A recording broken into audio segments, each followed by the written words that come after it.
Second part. Dedicated to Wilhelm Gundert, my cousin in Japan. Kamala. Siddhartha learned something new on every step of his path, for the world was transformed, and his heart was enchanted. He saw the sun rising over the mountains with their forests and setting over the distant beach with its palm trees. At night, he saw the stars in the sky in their fixed positions and the crescent of the moon floating like a boat in the blue. He saw trees, stars, animals, clouds, rainbows, rocks, herbs, flowers, stream and river, the glistening dew in the bushes in the morning, distant height mountains which were blue and pale, birds sang and bees, wind silverishly blew through the rice field. All of this, a thousandfold and colorful, had always been there, always the sun and the moon had shone, always rivers had roared and bees had buzzed, but in former times all of this had been nothing more to Siddhartha than a fleeting, deceptive veil before his eyes, looked upon in distrust,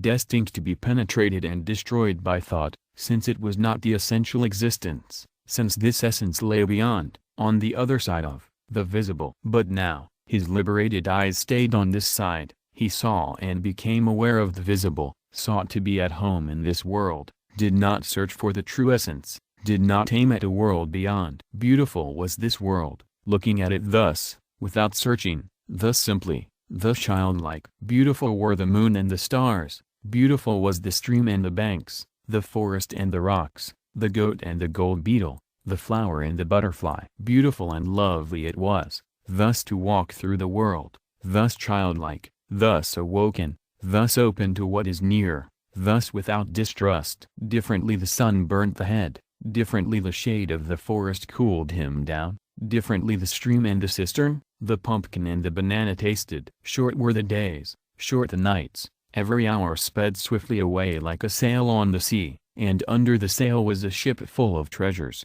full of joy. Siddhartha saw a group of apes moving through the high canopy of the forest, high in the branches, and heard their savage, greedy song. Siddhartha saw a male sheep following a female one and mating with her. In a lake of reeds, he saw the pike hungrily hunting for its dinner, propelling themselves away from it, in fear, wiggling and sparkling. The young fish jumped in droves out of the water, the scent of strength and passion came forcefully out of the hasty eddies of the water, which the pike stirred up, impetuously hunting.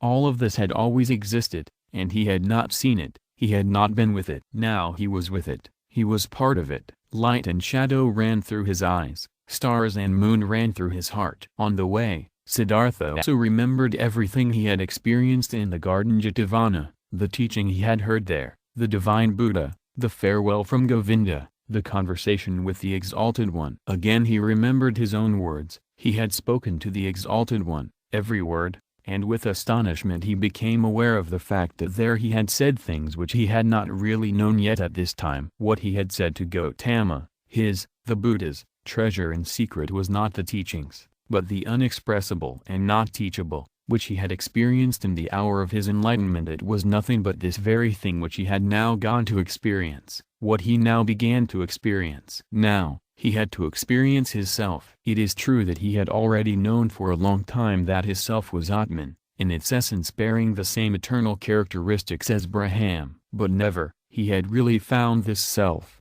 because he had wanted to capture it in the net of thought. With the body definitely not being the self, and not the spectacle of the senses, so it also was not the thought, not the rational mind, not the learned wisdom, not the learned ability to draw conclusions and to develop previous thoughts into new ones. No, this world of thought was also still on this side, and nothing could be achieved by killing the random self of the senses, if the random self of thoughts and learned knowledge was fattened. On the other hand, both, the thoughts as well as the senses, were pretty things. The ultimate meaning was hidden behind both of them, both had to be listened to, both had to be played with, both neither had to be scorned nor overestimated. From both the secret voices of the innermost truth had to be attentively perceived. He wanted to strive for nothing, except for what the voice commanded him to strive for, dwell on nothing, except where the voice would advise him to do so. Why had Gotama, at that time, in the hour of all hours, sat down under the bo tree, where the enlightenment hid him? He had heard a voice in his own heart, which had commanded him to seek rest under this tree,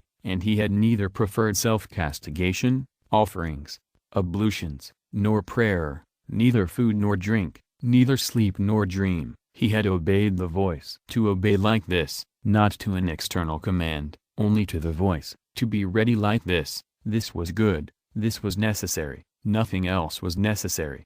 In the night when he slept in the straw hut of a ferryman by the river, Siddhartha had a dream. Govinda was standing in front of him, dressed in the yellow robe of an ascetic. Sad was how Govinda looked like. Sadly he asked, "Why have you forsaken me?" At this, he embraced Govinda, wrapped his arms around him, and as he was pulling him close to his chest and kissed him, it was not Govinda anymore, but a woman, and a full breast popped out of the woman's dress, at which Siddhartha lay and drank, sweetly and strongly tasted the milk from this breast. It tasted of woman and man, of sun and forest, of animal and flower, of every fruit, of every joyful desire. It intoxicated him and rendered him unconscious. When Siddhartha woke up, the pale river shimmered through the door of the hut, and in the forest, a dark call of an owl resounded deeply and pleasantly. When the day began, Siddhartha asked his host, the ferryman, to get him across the river. The ferryman got him across the river on his bamboo raft. The wine water shimmered reddishly in the light of the morning. "This is a beautiful river," he said to his companion. "Yes," said the ferryman, "a very beautiful river, I love it more than anything. Often I have listened to it, often I have looked into its eyes, and always I have learned from it. Much can be learned from the river." "I than you, my benefactor," spoke Siddhartha, disembarking on the other side of the river. "I have no gift I could give you for your hospitality, my dear, and also no payment for your work. I am a man without a home, a son of Abraham and a Samana." "I did see it," spoke the ferryman, "and I haven't expected any payment from you and no gift which would be the custom for guests to bear." "You will give me the gift another time." "Do you think so?" asked Siddhartha amusedly. "Surely. This too, I have learned from the river, everything is coming back. You too, Samana, will come back. Now farewell. Let your friendship be my reward. Commemorate me, when you'll make offerings to the gods." Smiling, they parted. Smiling, Siddhartha was happy about the friendship and the kindness of the ferryman. "He is like Govinda," he thought with a smile. "All I meet on my path are like Govinda. All are thankful, though they are the ones who would have a right to receive thanks. All are submissive, all would like to be friends, like to obey, think little. Like children are all people." At about noon, he came through a village. In front of the mud cottages, children were rolling about in the street, were playing with pumpkin seeds and seashells, screamed and wrestled, but they all timidly fled from the unknown Samana. In the end of the village, the path led through a stream, and by the side of the stream, a young woman was kneeling and washing clothes. When Siddhartha greeted her, she lifted her head and looked up to him with a smile, so that he saw the white in her eyes glistening. He called out a blessing to her, as it is the custom among travelers, and asked how far he still had to go to reach the large city. Then she got up and came to him. Beautifully, her wet mouth was shimmering in her young face. She exchanged humorous banter with him, asked whether he had eaten already, and whether it was true that the Samanas slept alone in the forest at night and were not allowed to have any women with them. While talking, she put her left foot on his right one and made a movement as a woman does who would want to initiate that kind of sexual pleasure with a man, which the textbooks call climbing a tree. Siddhartha felt his blood heating up, and since in this moment he had to think of his dream again, he bent slightly down to the woman and kissed with his lips the brown nipple of her breast. Looking up, he saw her face smiling full of lust and her eyes, with contracted pupils, begging with desire. Siddhartha also felt desire and felt the source of his sexuality moving, but since he had never touched a woman before, he hesitated for a moment, while his hands were already prepared to reach out for her. And in this moment he heard, shuddering with awe, the voice of his innermost self, and this voice said no. Then, all charms disappeared from the young woman's smiling face. He no longer saw anything else but the damp glance of a female animal in heat. Politely, he petted her cheek, turned away from her and disappeared away from the disappointed woman with light steps into the bamboo wood. On this day, he reached the large city before the evening, and was happy, for he felt the need to be among people. For a long time, he had lived in the forests, and the straw hut of the ferryman, in which he had slept that night, had been the first roof for a long time he has had over his head. Before the city, in a beautifully fenced grove, The traveler came across a small group of servants, both male and female, carrying baskets. In their midst, carried by 4 servants in an ornamental sedan chair, sat a woman, the mistress, on red pillows under a colorful canopy. Siddhartha stopped at the entrance to the pleasure garden and watched the parade, saw the servants, the maids, the baskets, saw the sedan chair and saw the lady in it. Under black hair, which made to tower high on her head, he saw a very fair, very delicate, very smart face, a brightly red mouth, like a freshly cracked fig, eyebrows which were well tended and painted in a high arch, smart and watchful dark eyes, a clear, tall neck rising from a green and golden garment, resting fair hands, long and thin, with wide golden bracelets over the wrists. Siddhartha saw how beautiful she was, and his heart rejoiced. He bowed deeply, when the sedan chair came closer, and straightening up again, he looked at the fair, charming face, read for a moment in the smart eyes with the high arcs above, breathed in a slight fragrant, he did not know. With a smile, the beautiful women nodded for a moment and disappeared into the grove, and then the servant as well. Thus I am entering this city, Siddhartha thought, with a charming omen. He instantly felt drawn into the grove, but he thought about it, and only now he became aware of how the servants and maids had looked at him at the entrance. How despicable, how distrustful, how rejecting.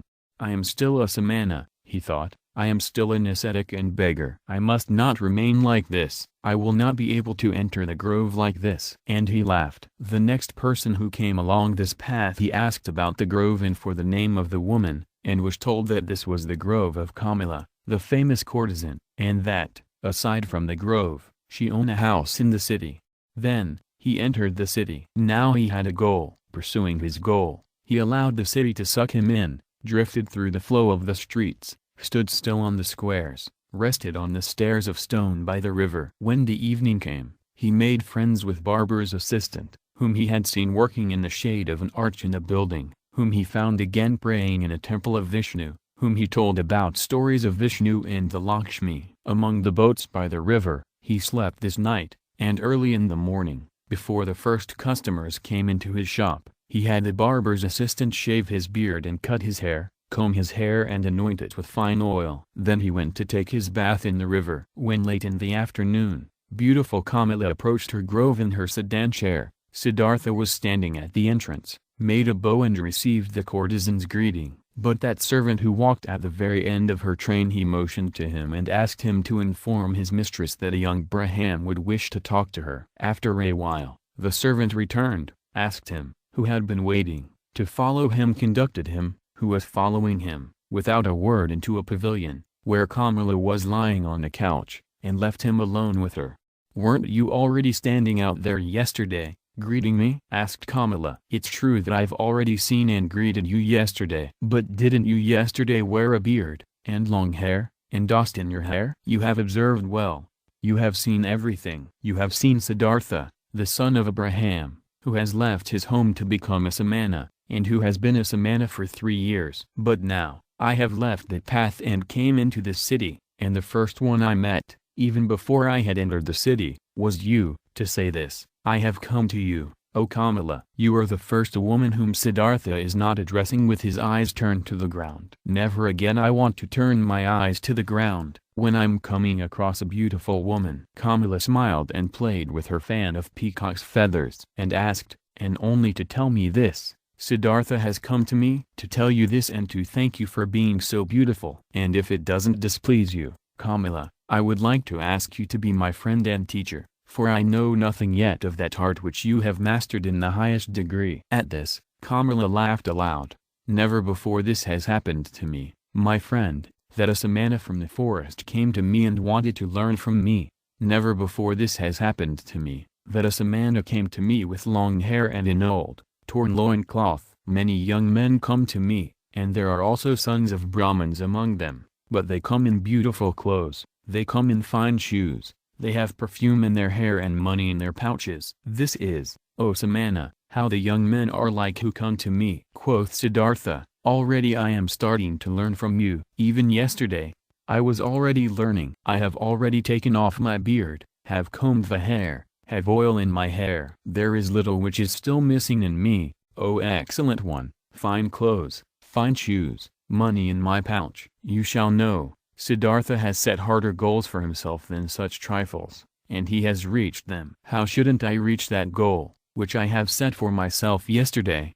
To be your friend and to learn the joys of love from you. You'll see that I'll learn quickly, Kamala. I have already learned harder things than what you're supposed to teach me. And now let's get to it. You aren't satisfied with Siddhartha as he is, with oil in his hair, but without clothes, without shoes, without money? Laughing, Kamala exclaimed, no, my dear, he doesn't satisfy me yet. Clothes are what he must have, pretty clothes, and shoes, pretty shoes, and lots of money in his pouch, and gifts for Kamala. Do you know it now, Samana from the forest? Did you mark my words? Yes, I have marked your words, Siddhartha exclaimed. How should I not mark words which are coming from such a mouth? Your mouth is like a freshly cracked fig, Kamala. My mouth is red and fresh as well. It will be a suitable match for yours, you'll see. But tell me, beautiful Kamala, aren't you at all afraid of the Samana from the forest, who has come to learn how to make love? Whatever for should I be afraid of a Samana,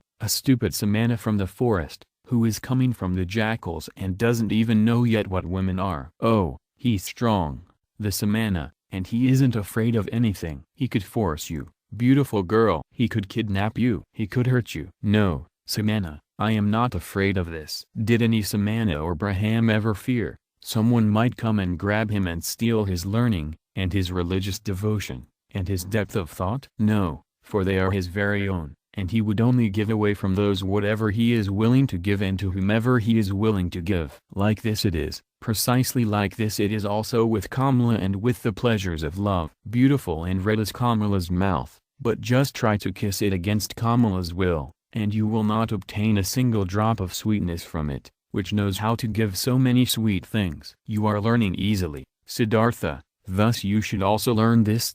Love can be obtained by begging, buying, receiving it as a gift, finding it in the street, but it cannot be stolen. In this, you have come up with the wrong path. No, it would be a pity, if a pretty young man like you would want to tackle it in such a wrong manner. Siddhartha bowed with a smile. It would be a pity, Kamala, you are so right. It would be such a great pity. No, I shall not lose a single drop of sweetness from your mouth, nor you from mine. So it is settled. Siddhartha will return, once he'll have had what he still lacks, clothes, shoes, money. But speak, lovely Kamala, couldn't you still give me one small advice? An advice? Why not? Who wouldn't like to give an advice to a poor, ignorant Samana, who is coming from the jackals of the forest? Dear Kamala, thus advise me where I should go to, that I'll find these three things most quickly. Friend, many would like to know this. You must do what you've learned and ask for money, clothes, and shoes in return. There is no other way for a poor man to obtain money. What might you be able to do? I can think. I can wait. I can fast. Nothing else? Nothing. But yes, I can also write poetry. Would you like to give me a kiss for a poem? I would like to, if I'll like your poem. What would be its title? Siddhartha spoke,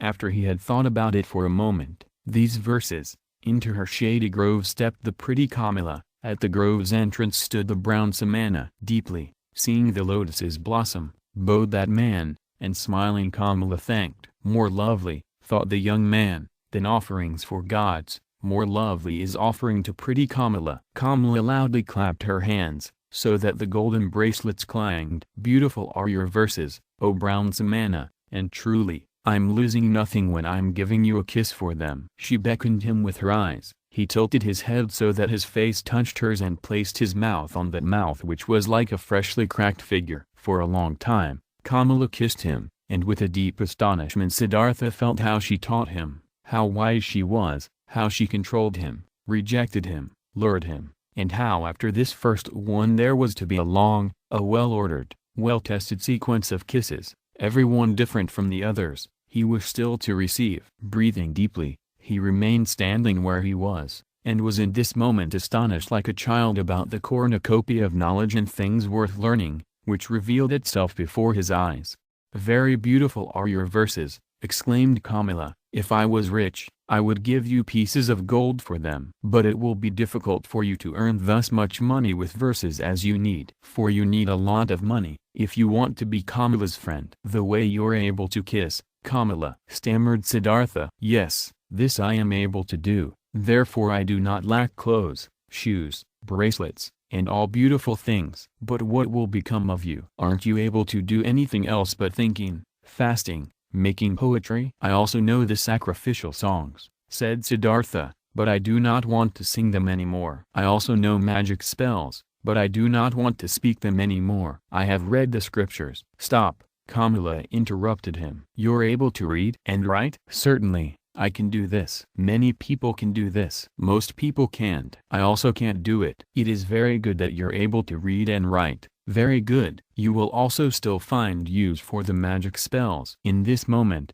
a maid came running in and whispered a message into her mistress's ear. There's a visitor for me, exclaimed Kamala. Hurry and get yourself away, Siddhartha. Nobody may see you in here. Remember this. Tomorrow, I'll see you again. But to the maid she gave the order to give the pious Braham white upper garments. Without fully understanding what was happening to him, Siddhartha found himself being dragged away by the maid, brought into a garden house avoiding the direct path, being given upper garments as a gift, led into the bushes, and urgently admonished to get himself out of the grove as soon as possible without being seen.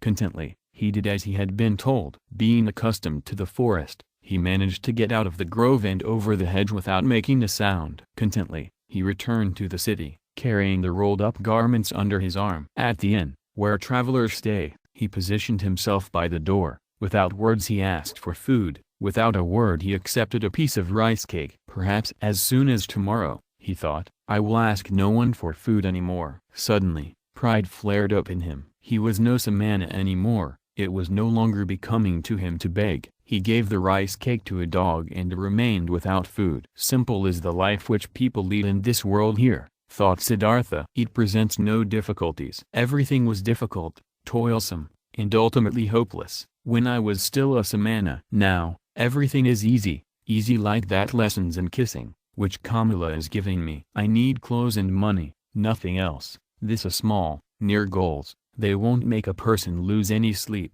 He had already discovered Kamala's house in the city long before. There he turned up the following day. Things are working out well, she called out to him. They are expecting you at Kamaswami's. He is the richest merchant of the city. If he'll like you, he'll accept you into his service. Be smart, brown samana. I had others tell him about you. Be polite towards him. He is very powerful. But don't be too modest. I do not want you to become his servant. You shall become his equal, or else I won't be satisfied with you. Kamaswami is starting to get old and lazy. If he'll like you, he'll entrust you with a lot. Siddhartha thanked her and laughed, and when she found out that he had not eaten anything yesterday and today, she sent for bread and fruits and treated him to it.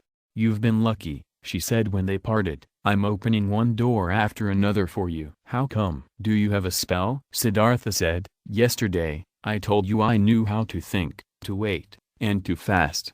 But you thought this was of no use. But it is useful for many things, Kamala. You'll see. You'll see that the stupid samanas are learning and able to do many pretty things in the forest, which the likes of you aren't capable of. The day before yesterday, I was still a shaggy beggar. As soon as yesterday I have kissed Kamala, and soon I'll be a merchant and have money and all those things you insist upon. Well, yes, she admitted. But where would you be without me? What would you be, if Kamala wasn't helping you? Dear Kamala, said Siddhartha and straightened up to his full height, when I came to you into your grove, I did the first step. It was my resolution to learn love from this most beautiful woman. From that moment on, when I had made this resolution, I also knew that I would carry it out. I knew that you would help me. At your first glance at the entrance of the grove I already knew it. But what if I hadn't been willing? You were willing. Look, Kamala, when you throw a rock into the water, it will speed on the fastest course to the bottom of the water. This is how it is when Siddhartha has a goal, a resolution. Siddhartha does nothing. He waits, he thinks, he fasts, but he passes through the things of the world like a rock through water, without doing anything, without stirring. He is drawn, he lets himself fall. His goal attracts him, because he doesn't let anything enter his soul which might oppose the goal. This is what Siddhartha has learned among the samanas. This is what fools call magic, and of which they think it would be affected by means of the demons. Nothing is affected by demons. There are no demons. Everyone can perform magic. Everyone can reach his goals. if he is able to think, if he is able to wait, if he is able to fast. Kamala listened to him. She loved his voice, she loved the look from his eyes. Perhaps it is so, she said quietly, as you say, friend. But perhaps it is also like this, that Siddhartha is a handsome man, that his glance pleases the women, that therefore good fortune is coming towards him. With one kiss, Siddhartha bid his farewell. I wish that it should be this way, my teacher, that my glance shall please you, that always good fortune shall come to me out of your direction. With the childlike people, Siddhartha went to Kamaswami the merchant. He was directed into a rich house. Servants led him between precious carpets into a chamber, where he awaited the master of the house. Kamaswami entered, a swiftly, smoothly moving man with very gray hair, with very intelligent, cautious eyes, with a greedy mouth. Politely, the host and the guest greeted one another. I have been told, the merchant began, that you were a Brahman, a learned man, but that you seek to be in the service of a merchant. Might you have become destitute, Brahman, so that you seek to serve? No, said Siddhartha, I have not become destitute and have never been destitute. You should know that I am coming from the Samanas, with whom I have lived for a long time. If you're coming from the Samanas, how could you be anything but destitute? Aren't the Samanas entirely without possessions? I am without possessions, said Siddhartha, if this is what you mean. Surely, I am without possessions. But I am so voluntarily, and therefore I am not destitute. But what are you planning to live of, being without possessions? I haven't thought of this yet, sir. For more than 3 years, I have been without possessions, and have never thought about of what I should live. So you've lived of the possessions of others. Presumable this is how it is. After all, a merchant also lives of what other people own. Well said. But he wouldn't take anything from another person for nothing. He would give his merchandise in return. So it seems to be indeed. Everyone takes, everyone gives, such is life. But if you don't mind me asking, being without possessions, what would you like to give? Everyone gives what he has. The warrior gives strength, the merchant gives merchandise, the teacher teachings, the farmer rice, the fisher fish. Yes indeed. And what is it now what you've got to give? What is it that you've learned, what you're able to do? I can think, I can wait, I can fast. That's everything? I believe, that's everything. And what's the use of that? For example, the fasting, what is it good for? It is very good, sir. When a person has nothing to eat, fasting is the smartest thing he could do. When, for example, Siddhartha hadn't learned to fast, he would have to accept any kind of service before this day is up, whether it may be with you or wherever, because hunger would force him to do so. But like this, Siddhartha can wait calmly. He knows no impatience, he knows no emergency. For a long time he can allow hunger to besiege him and can laugh about it. This, sir, is what fasting is good for. You're right, Samana. Wait for a moment. Kamaswami left the room and returned with a scroll, which he handed to his guest while asking, can you read this? Siddhartha looked at the scroll, on which a sales contract had been written down, and began to read out its contents. Excellent, said Kamaswami. And would you write something for me on this piece of paper? He handed him a piece of paper and a pen, and Siddhartha wrote and returned the paper. Kamaswami read, writing is good, thinking is better. Being smart is good, being patient is better. It is excellent how you are able to write. The merchant praised him. Many a thing we will still have to discuss with one another. For today, I'm asking you to be my guest and to live in this house. Siddhartha thanked and accepted, and lived in the dealer's house from now on. Clothes were brought to him, and shoes, and every day, a servant prepared a bath for him. Twice a day, a plentiful meal was served, but Siddhartha only ate once a day, and ate neither meat nor did he drink wine. Kamaswami told him about his trade, showed him the merchandise and storage rooms, showed him calculations. Siddhartha got to know many new things. He heard a lot and spoke little. And thinking of Kamala's words, he was never subservient to the merchant, forced him to treat him as an equal, yes, even more than an equal. Kamaswami conducted his business with care and often with passion, but Siddhartha looked upon all of this as if it was a game, the rules of which he tried hard to learn precisely, but the contents of which did not touch his heart. He was not in Kamaswami's house for long, when he already took part in his landlord's business. But daily, at the hour appointed by her, he visited beautiful Kamala, wearing pretty clothes, fine shoes, and soon he brought her gifts as well. Much he learned from her, read, smart mouth. Much he learned from her tender, supple hand. Him, who was, regarding love, still a boy and had a tendency to plunge blindly and insatiably into lust like into a bottomless pit, him she taught, thoroughly starting with the basics, about that school of thought which teaches that pleasure cannot be taken without giving pleasure, and that every gesture, every caress, every touch, every look, every spot of the body, however small it was, had its secret, which would bring happiness to those who know about it and unleash it. She taught him that lovers must not part from one another after celebrating love, without one admiring the other, without being just as defeated as they have been victorious, so that with none of them should start feeling fed up or bored and get that evil feeling of having abused or having been abused. Wonderful hours he spent with the beautiful and smart artist, became her student, her lover, her friend. Here with Kamala was the worth and purpose of his present life, knit with the business of Kamaswami. The merchant passed to duties of writing important letters and contracts onto him and got into the habit of discussing all important affairs with him. He soon saw that Siddhartha knew little about rice and wool, shipping and trade, but that he acted in a fortunate manner, and that Siddhartha surpassed him, the merchant, in calmness and equanimity, and in the art of listening and deeply understanding previously unknown people. This Braham, he said to a friend, is no proper merchant and will never be one. There is never any passion in his soul when he conducts our business. But he has that mysterious quality of those people to whom success comes all by itself, whether this may be a good star of his birth, magic, or something he has learned among samanas. He always seems to be merely playing without business affairs. They never fully become a part of him. They never rule over him. He is never afraid of failure. He is never upset by a loss. The friend advised the merchant, give him from the business he conducts for you a third of the profits, but let him also be liable for the same amount of the losses, when there is a loss. Then, he'll become more zealous. Kamaswami followed the advice. But Siddhartha cared little about this. When he made a profit, he accepted it with equanimity.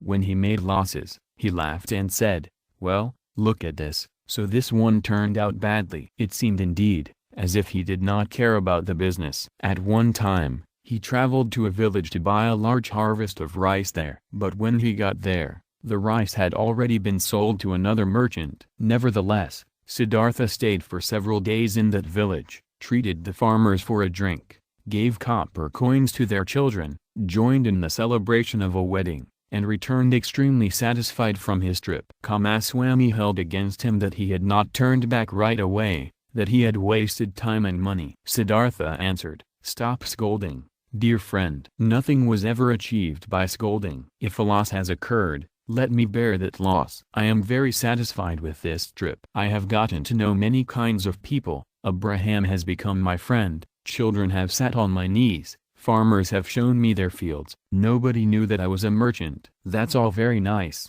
exclaimed Kamaswami indignantly, but in fact, you are a merchant after all, one ought to think. Or might you have only traveled for your amusement? Surely, Siddhartha laughed, surely I have traveled for my amusement. For what else? I have gotten to know people and places, I have received kindness and trust, I have found friendship. Look, my dear, if I had been Kamaswami, I would have traveled back, being annoyed and in a hurry, as soon as I had seen that my purchase had been rendered impossible, and time and money would indeed have been lost. But like this, I've had a few good days, I've learned, had joy, I've neither harmed myself nor others by annoyance and hastiness. And if I ever return there again, perhaps to buy an upcoming harvest, or for whatever purpose it might be, friendly people will receive me in a friendly and happy manner, and I will praise myself for not showing any hurry and displeasure at that time. So, leave it as it is, my friend, and don't harm yourself by scolding. If the day will come,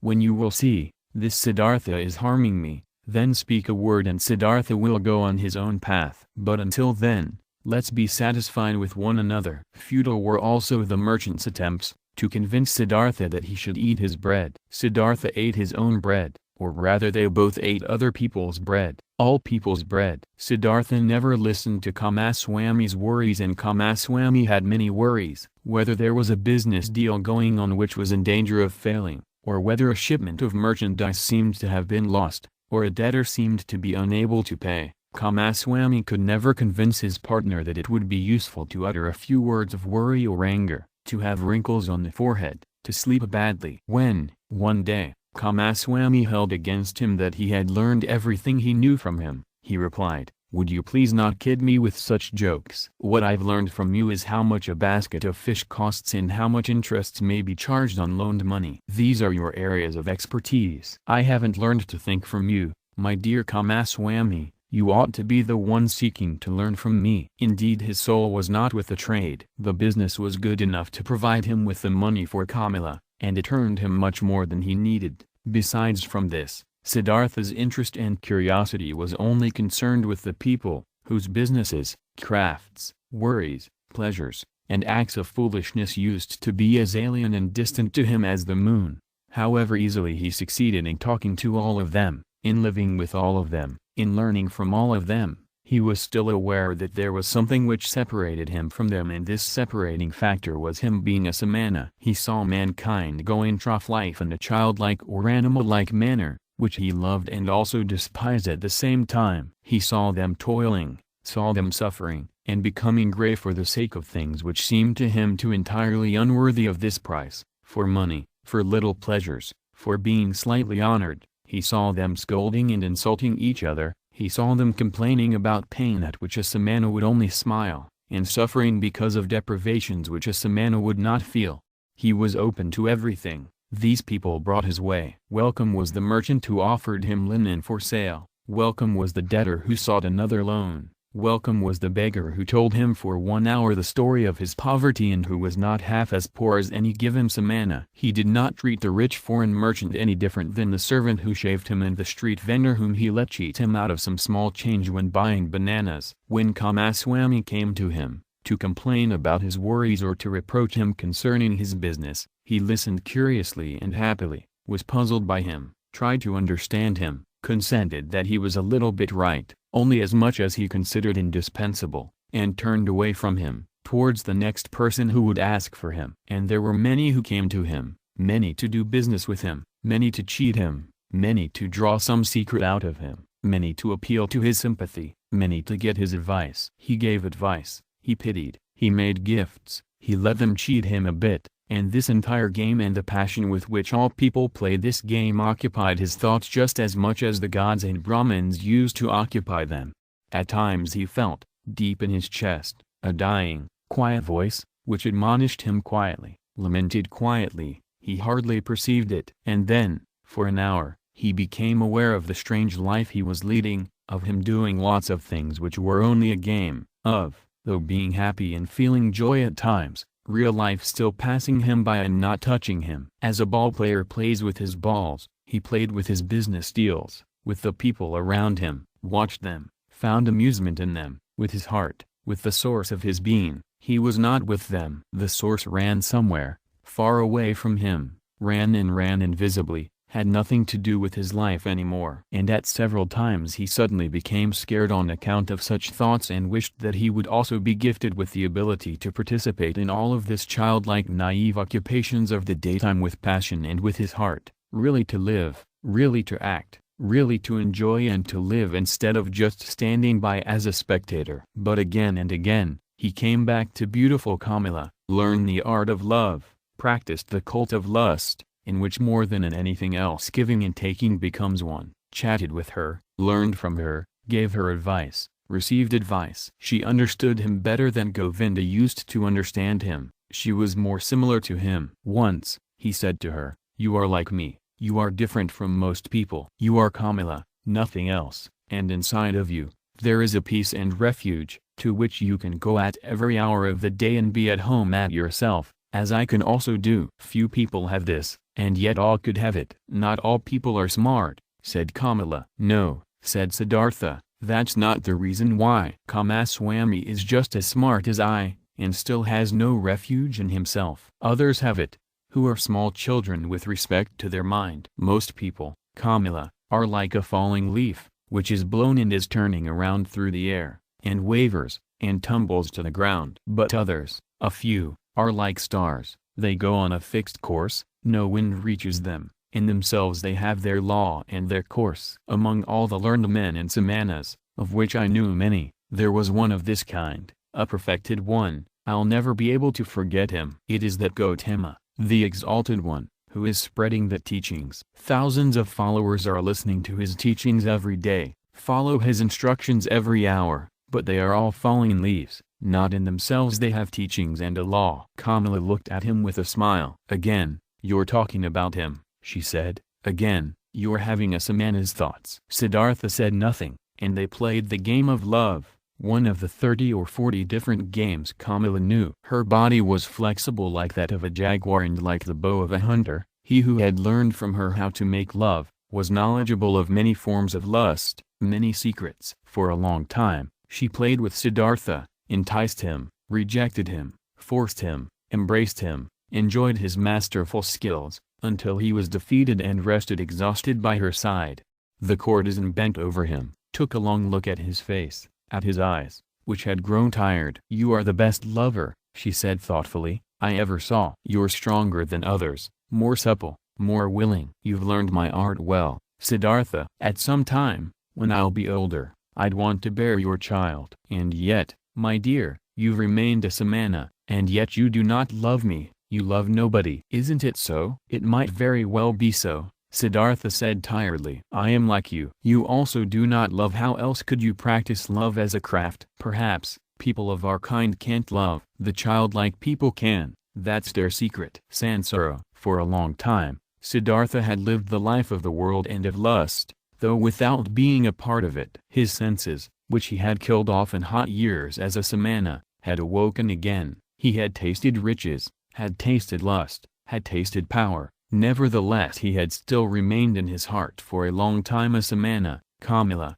being smart, had realized this quite right. It was still the art of thinking, of waiting, of fasting, which guided his life. Still the people of the world, the childlike people, had remained alien to him as he was alien to them. Years passed by, surrounded by the good life. Siddhartha hardly felt them fading away. He had become rich. For quite a while he possessed a house of his own and his own servants, and a garden before the city by the river. The people liked him. They came to him whenever they needed money or advice, but there was nobody close to him, except Kamala. That high, bright state of being awake, which he had experienced that one time at the height of his youth, in those days after Gautama's sermon, after the separation from Govinda, that tense expectation, that proud state of standing alone without teachings and without teachers, that supple willingness to listen to the divine voice in his own heart, had slowly become a memory, had been fleeting, distant and quiet. The holy source murmured, which used to be near, which used to murmur within himself. Nevertheless, many things he had learned from the samanas, he had learned from Gotama, he had learned from his father the Brahman, had remained within him for a long time afterwards. Moderate living, joy of thinking, hours of meditation, secret knowledge of the self, of his eternal entity, which is neither body nor consciousness. Many a part of this he still had, but one part after another had been submerged and had gathered dust. Just as a potter's wheel, once it has been set in motion, will keep on turning for a long time and only slowly lose its vigor and come to a stop. Thus Siddhartha's soul had kept on turning the wheel of asceticism, the wheel of thinking, the wheel of differentiation for a long time, still turning, but it turned slowly and hesitantly and was close to coming to a standstill. Slowly, like humidity entering the dying stem of a tree, filling it slowly and making it rot, the world and sloth had entered Siddhartha's soul. Slowly it filled his soul, made it heavy, made it tired, put it to sleep. On the other hand, his senses had become alive. There was much they had learned, much they had experienced. Siddhartha had learned to trade, to use his power over people, to enjoy himself with a woman. He had learned to wear beautiful clothes, to give orders to servants, to bathe in perfumed waters. He had learned to eat tenderly and carefully prepared food, even fish, even meat and poultry, spices and sweets, and to drink wine, which causes sloth and forgetfulness. He had learned to play with dice and on a chessboard, to watch dancing girls, to have himself carried about in a sedan chair, to sleep on a soft bed. But still he had felt different from and superior to the others. Always he had watched them with some mockery, some mocking disdain, with the same disdain which a samana constantly feels for the people of the world. When Kamaswami was ailing, When he was annoyed, when he felt insulted, when he was vexed by his worries as a merchant, Siddhartha had always watched it with mockery. Just slowly and imperceptibly, as the harvest seasons and rainy seasons passed by, his mockery had become more tired, his superiority had become more quiet. Just slowly, among his growing riches, Siddhartha had assumed something of the childlike people's ways for himself, something of their childlikeness and of their fearfulness. And yet, he envied them just the more similar he became to them. He envied them for the one thing that was missing from him and that they had, the importance they were able to attach to their lives, the amount of passion in their joys and fears, the fearful but sweet happiness of being constantly in love. These people were all of the time in love with themselves, with women, with their children, with honors or money, with plans or hopes. But he did not learn this from them, this out of all things, this joy of a child and this foolishness of a child. He learned from them out of all things the unpleasant ones, which he himself despised. It happened more and more often that, in the morning after having had company the night before, he stayed in bed for a long time, felt unable to think and tired. It happened that he became angry and impatient, when Kamaswami bored him with his worries. It happened that he laughed just too loud, when he lost a game of dice. His face was still smarter and more spiritual than others, but it rarely laughed, and assumed, one after another, those features which are so often found in the faces of rich people, those features of discontent, of sickliness, of ill humor, of sloth, of a lack of love. Slowly the disease of the soul, which rich people have, grabbed hold of him. Like a veil, like a thin mist, tiredness came over Siddhartha, slowly, getting a bit denser every day, a bit murkier every month, a bit heavier every year. As a new dress becomes old in time, loses its beautiful color in time, gets stains, gets wrinkles, gets worn off at the seams, and starts to show threadbare spots here and there. Thus Siddhartha's new life, which he had started after his separation from Govinda, had grown old, lost color and splendor as the years passed by, was gathering wrinkles and stains, and hidden at bottom, already showing its ugliness here and there. Disappointment and disgust were waiting. Siddhartha did not notice it. He only noticed that this bright and reliable voice inside of him, which had awoken in him at the time and had ever guided him in his best times, had become silent. He had been captured by the world, by lust, covetousness, sloth, and finally also by that vice which he had used to despise and mock the most as the most foolish one of all vices, greed. Property, possessions, and riches also had finally captured him. They were no longer a game and trifles to him, had become a shackle and a burden. On a strange and devious way, Siddhartha had gotten into this final and most base of all dependencies, by means of the game of dice. It was since that time, when he had stopped being a samana in his heart, that Siddhartha began to play the game for money and precious things, which he at other times only joined with a smile and casually as a custom of the childlike people, with an increasing rage and passion. He was a feared gambler, few dared to take him on, so high and audacious were his stakes. He played the game due to a pain of his heart, losing and wasting his wretched money in the game brought him an angry joy. In no other way he could demonstrate his disdain for wealth, the merchant's false god, more clearly and more mockingly. Thus he gambled with high stakes and mercilessly, hating himself, mocking himself, won thousands, threw away thousands, lost money, lost jewelry, lost a house in the country, won again, lost again. That fear, that terrible and petrifying fear, which he felt while he was rolling the dice, while he was worried about losing high stakes, that fear he loved and sought to always renew it, always increase it, always get it to a slightly higher level, for in this feeling alone he still felt something like happiness, something like an intoxication, something like an elevated form of life in the midst of his saturated, lukewarm, dull life.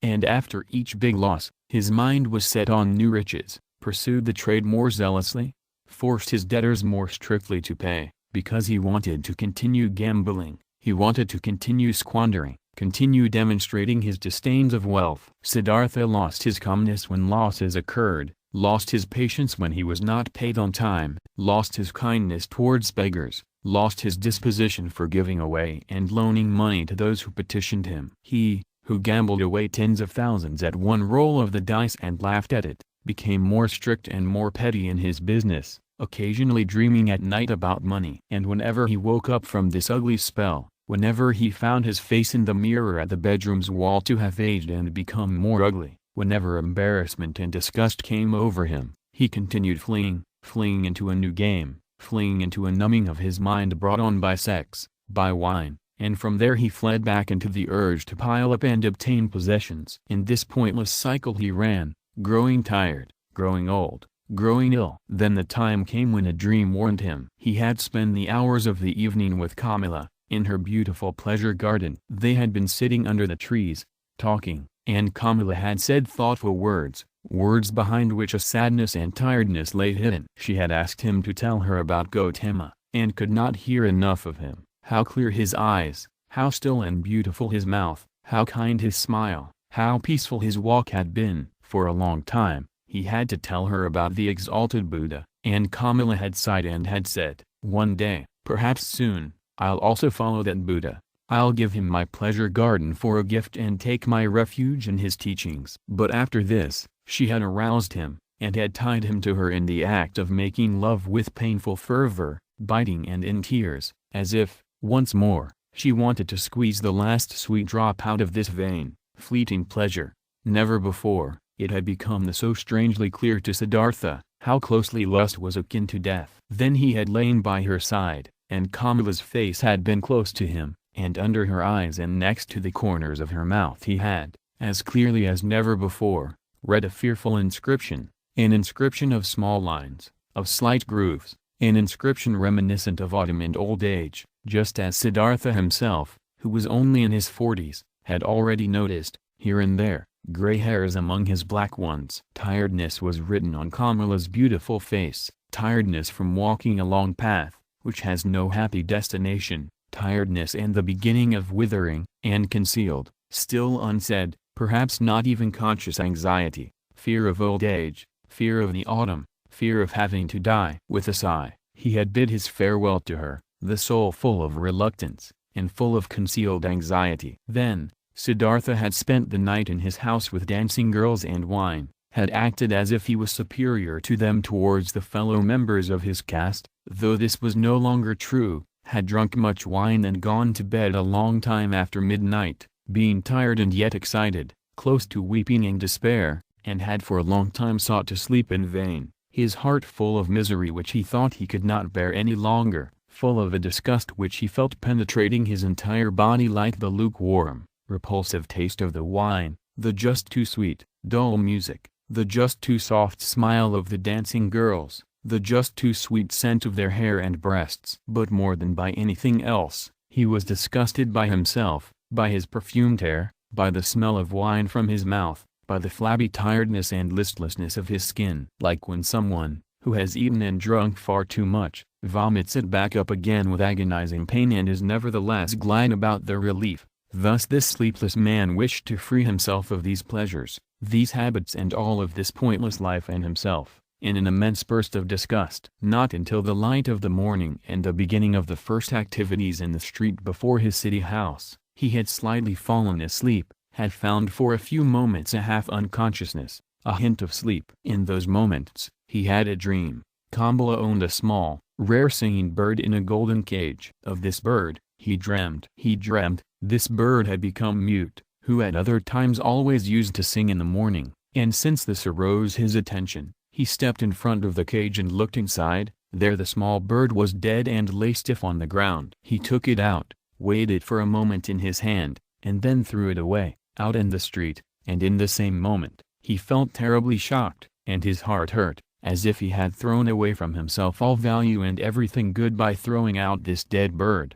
Starting up from this dream, he felt encompassed by a deep sadness. Worthless, so it seemed to him, worthless and pointless was the way he had been going through life. Nothing which was alive, nothing which was in some way delicious or worth keeping he had left in his hands. Alone he stood there and empty like a castaway on the shore. With a gloomy mind, Siddhartha went to the pleasure garden he owned, locked the gate, sat down under a mango tree, felt death in his heart and horror in his chest, sat and sensed how everything died in him, withered in him, came to an end in him. By and by, he gathered his thoughts, and in his mind, He once again went the entire path of his life, starting with the first days he could remember. When was there ever a time when he had experienced happiness, felt a true bliss? Oh yes, several times he had experienced such a thing. In his years as a boy, he has had a taste of it. When he had obtained praise from the Brahmins, he had felt it in his heart. There is a path in front of the one who has distinguished himself in the recitation of the holy verses, in the dispute with the learned ones, as an assistant in the offerings. Then, he had felt it in his heart. There is a path in front of you, you are destined for, the gods are awaiting you. And again, as a young man, when the ever-rising, upward-fleeing, goal of all thinking had ripped him out of and up from the multitude of those seeking the same goal, when he wrestled in pain for the purpose of Brahman, when every obtained knowledge only kindled new thirst in him, then again he had, in the midst of the thirst, in the midst of the pain, felt this very same thing. Go on, you are called upon. He had heard this voice when he had left his home and had chosen the life of a samana, and again when he had gone away from the samanas to that perfected one, and also when he had gone away from him to the uncertain. For how long had he not heard this voice any more? For how long had he reached no height any more? How even and dull was the manner in which his path had passed through life, for many long years, without a high goal,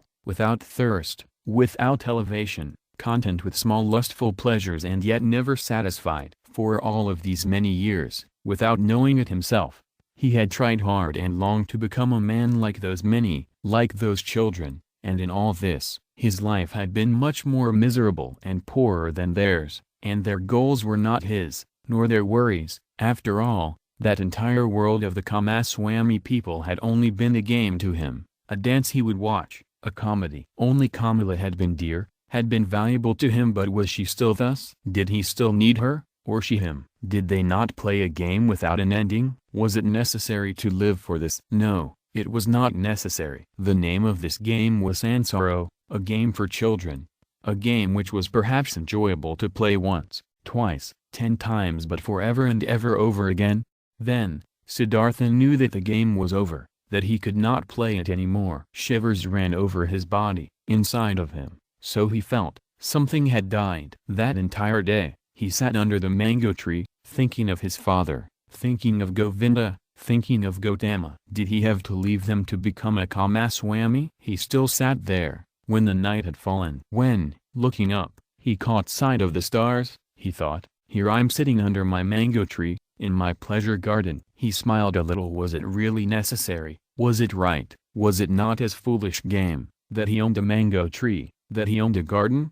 He also put an end to this. This also died in him. He rose, bid his farewell to the mango tree, his farewell to the pleasure garden. Since he had been without food this day, he felt strong hunger, and thought of his house in the city, of his chamber and bed, of the table with the meals on it. He smiled tiredly, shook himself, and bid his farewell to these things. In the same hour of the night, Siddhartha left his garden, left the city, and never came back. For a long time, Kamaswami had people look for him, thinking that he had fallen into the hands of robbers. Kamala had no one look for him. When she was told that Siddhartha had disappeared, she was not astonished. Did she not always expect it? Was he not a samana, a man who was at home nowhere, a pilgrim? And most of all, she had felt this the last time they had been together, and she was happy, in spite of all the pain of the loss, that she had pulled him so affectionately to her heart for this last time, that she had felt one more time to be so completely possessed and penetrated by him.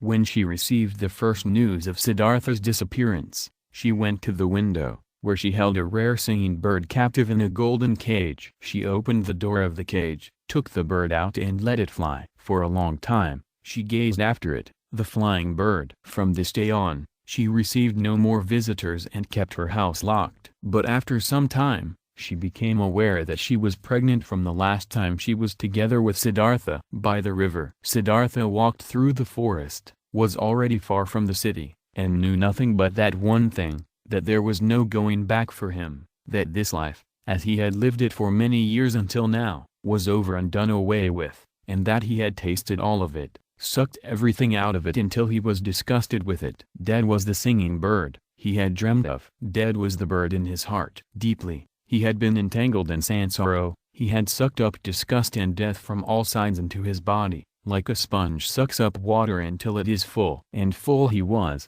full of the feeling of being sick of it, full of misery, full of death. There was nothing left in this world which could have attracted him, given him joy, given him comfort. Passionately he wished to know nothing about himself anymore, to have rest, to be dead. If there only was a lightning bolt to strike him dead. If there only was a tiger to devour him. If there only was a wine, a poison which would numb his senses, bring him forgetfulness and sleep, and no awakening from that. Was there still any kind of filth he had not soiled himself with, a sin or foolish act he had not committed, a dreariness of the soul he had not brought upon himself? Was it still at all possible to be alive? Was it possible to breathe in again and again, to breathe out, to feel hunger, to eat again, to sleep with a woman again? Was this cycle not exhausted and brought to a conclusion for him? Siddhartha reached the large river in the forest, the same river over which a long time ago, when he had still been a young man and came from the town of Gotama, a ferryman had conducted him. By this river he stopped. Hesitantly he stood at the bank. Tiredness and hunger had weakened him, and whatever for should he walk on, wherever to which goal? No, there were no more goals. There was nothing left but the deep, painful yearning to shake off this whole desolate dream, to spit out this stale wine, to put an end to this miserable and shameful life. A hang bent over the bank of the river, a coconut tree. Siddhartha leaned against its trunk with his shoulder, embraced the trunk with one arm, and looked down into the green water, which ran and ran under him, looked down and found himself to be entirely filled with the wish to let go and to drown in these waters. A frightening emptiness was reflected back at him by the water, answering to the terrible emptiness in his soul. Yes, he had reached the end. There was nothing left for him, except to annihilate himself, except to smash the failure into which he had shaped his life, to throw it away, before the feet of mockingly laughing gods. This was the great vomiting he had longed for, death, the smashing to bits of the form he hated. Let him be food for fishes, this dog Siddhartha, this lunatic, this depraved and rotten body, this weakened and abused soul. Let him be food for fishes and crocodiles, let him be chopped to bits by the demons. With a distorted face, he stared into the water, saw the reflection of his face and spit at it. In deep tiredness, he took his arm away from the trunk of the tree and turned a bit, in order to let himself fall straight down, in order to finally drown. With his eyes closed, he slipped towards death. Then, out of remote areas of his soul, out of past times of his now weary life, a sound stirred up. It was a word, a syllable, which he, without thinking, with a slurred voice, spoke to himself. The old word which is the beginning and the end of all prayers of the Brahmins, the holy Om, which roughly means that what is perfect or the completion. And in the moment when the sound of Om touched Siddhartha's ear, his dormant spirit suddenly woke up and realized the foolishness of his actions. Siddhartha was deeply shocked. So this was how things were with him, so doomed was he, so much he had lost his way and was forsaken by all knowledge, that he had been able to seek death, that this wish of a child, had been able to grow in him, to find rest by annihilating his body. What all agony of these recent times, all sobering realizations, all desperation had not brought about. This was brought on by this moment, when the Om entered his consciousness. He became aware of himself in his misery and in his error. Om, he spoke to himself. Om, and again he knew about Brahman, knew about the indestructibility of life, knew about all that is divine, which he had forgotten. But this was only a moment, flash. By the foot of the coconut tree, Siddhartha collapsed, struck down by tiredness, mumbling Om, placed his head on the root of the tree and fell into a deep sleep. Deep was his sleep and without dreams. For a long time he had not known such a sleep anymore. When he woke up after many hours, he felt as if 10 years had passed. He heard the water quietly flowing, did not know where he was and who had brought him here, opened his eyes, saw with astonishment that there were trees in the sky above him, and he remembered where he was and how he got here. But it took him a long while for this, and the past seemed to him as if it had been covered by a veil, infinitely distant, infinitely far away, infinitely meaningless. He only knew that his previous life, in the first moment when he thought about it, this past life seemed to him like a very old, previous incarnation, like an early pre-birth of his present self, that his previous life had been abandoned by him, that, full of disgust and wretchedness. He had even intended to throw his life away, but that by a river, under a coconut tree, he has come to his senses, the holy word on his lips, that then he had fallen asleep and had now woken up and was looking at the world as a new man. Quietly, he spoke the word to himself, speaking which he had fallen asleep, and it seemed to him as if his entire long sleep had been nothing but a long meditative recitation of Om, a thinking of Om, a submergence and complete entering into Om, into the nameless, the perfected. What a wonderful sleep had this been! Never before by sleep, he had been thus refreshed, thus renewed, thus rejuvenated. Perhaps, he had really died, had drowned and was reborn in a new body? But no, he knew himself, he knew his hand and his feet, knew the place where he lay, knew this self in his chest, this Siddhartha, the eccentric, the weird one. But this Siddhartha was nevertheless transformed, was renewed, was strangely well rested, strangely awake, joyful and curious. Siddhartha straightened up, then he saw a person sitting opposite to him, an unknown man, a monk in a yellow robe with a shaven head, sitting in the position of pondering. He observed the man, who had neither hair on his head nor a beard, and he had not observed him for long when he recognized this monk as Govinda, the friend of his youth, Govinda who had taken his refuge with the exalted Buddha. Govinda had aged, he too, but still his face bore the same features, expressed zeal, faithfulness, searching, timidness. But when Govinda now, sensing his gaze, opened his eyes and looked at him, Siddhartha saw that Govinda did not recognize him. Govinda was happy to find him awake. Apparently, he had been sitting here for a long time and been waiting for him to wake up, though he did not know him. I have been sleeping, said Siddhartha. However did you get here? You have been sleeping, answered Govinda. It is not good to be sleeping in such places, where snakes often are and the animals of the forest have their paths. I, O sir, am a follower of the exalted Gotama, the Buddha, the Shakyamuni, and have been on a pilgrimage together with several of us on this path, when I saw you lying and sleeping in a place where it is dangerous to sleep. Therefore, I sought to wake you up, O sir, and since I saw that your sleep was very deep, I stayed behind from my group and sat with you. And then, so it seems, I have fallen asleep myself, I who wanted to guard your sleep. Badly, I have served you, tiredness has overwhelmed me. But now that you're awake, let me go to catch up with my brothers. I thank you, Samana, for watching out over my sleep, spoke Siddhartha. You're friendly, you followers of the Exalted One. Now you may go then. I'm going, sir. May you, sir,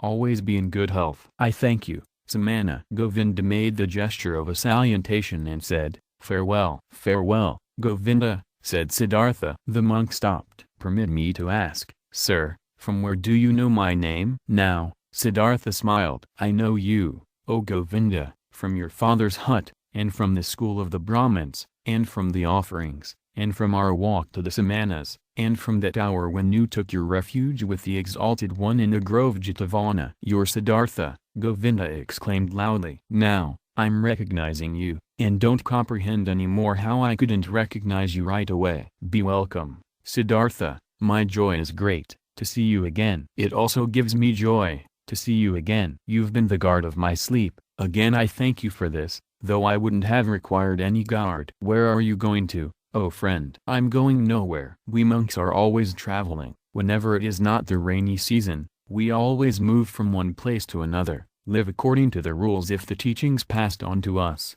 accept alms, move on. It is always like this. But you, Siddhartha, where are you going to? Quoth Siddhartha, with me too, friend. It is as it is with you. I'm going nowhere. I'm just traveling. I'm on a pilgrimage. Govinda spoke. You're sane, you're on a pilgrimage, and I believe in you. But, forgive me, O Siddhartha, you do not look like a pilgrim. You're wearing a rich man's garments, you're wearing the shoes of a distinguished gentleman, and your hair, with the fragrance of perfume, is not a pilgrim's hair, not the hair of a samana. Right so, my dear, you have observed well. Your keen eyes see everything. But I haven't said to you that I was a samana. I said, I'm on a pilgrimage. And so it is, I'm on a pilgrimage. You're on a pilgrimage, said Govinda. But few would go on a pilgrimage in such clothes, few in such shoes, few with such hair. Never I have met such a pilgrim, being a pilgrim myself for many years. I believe you,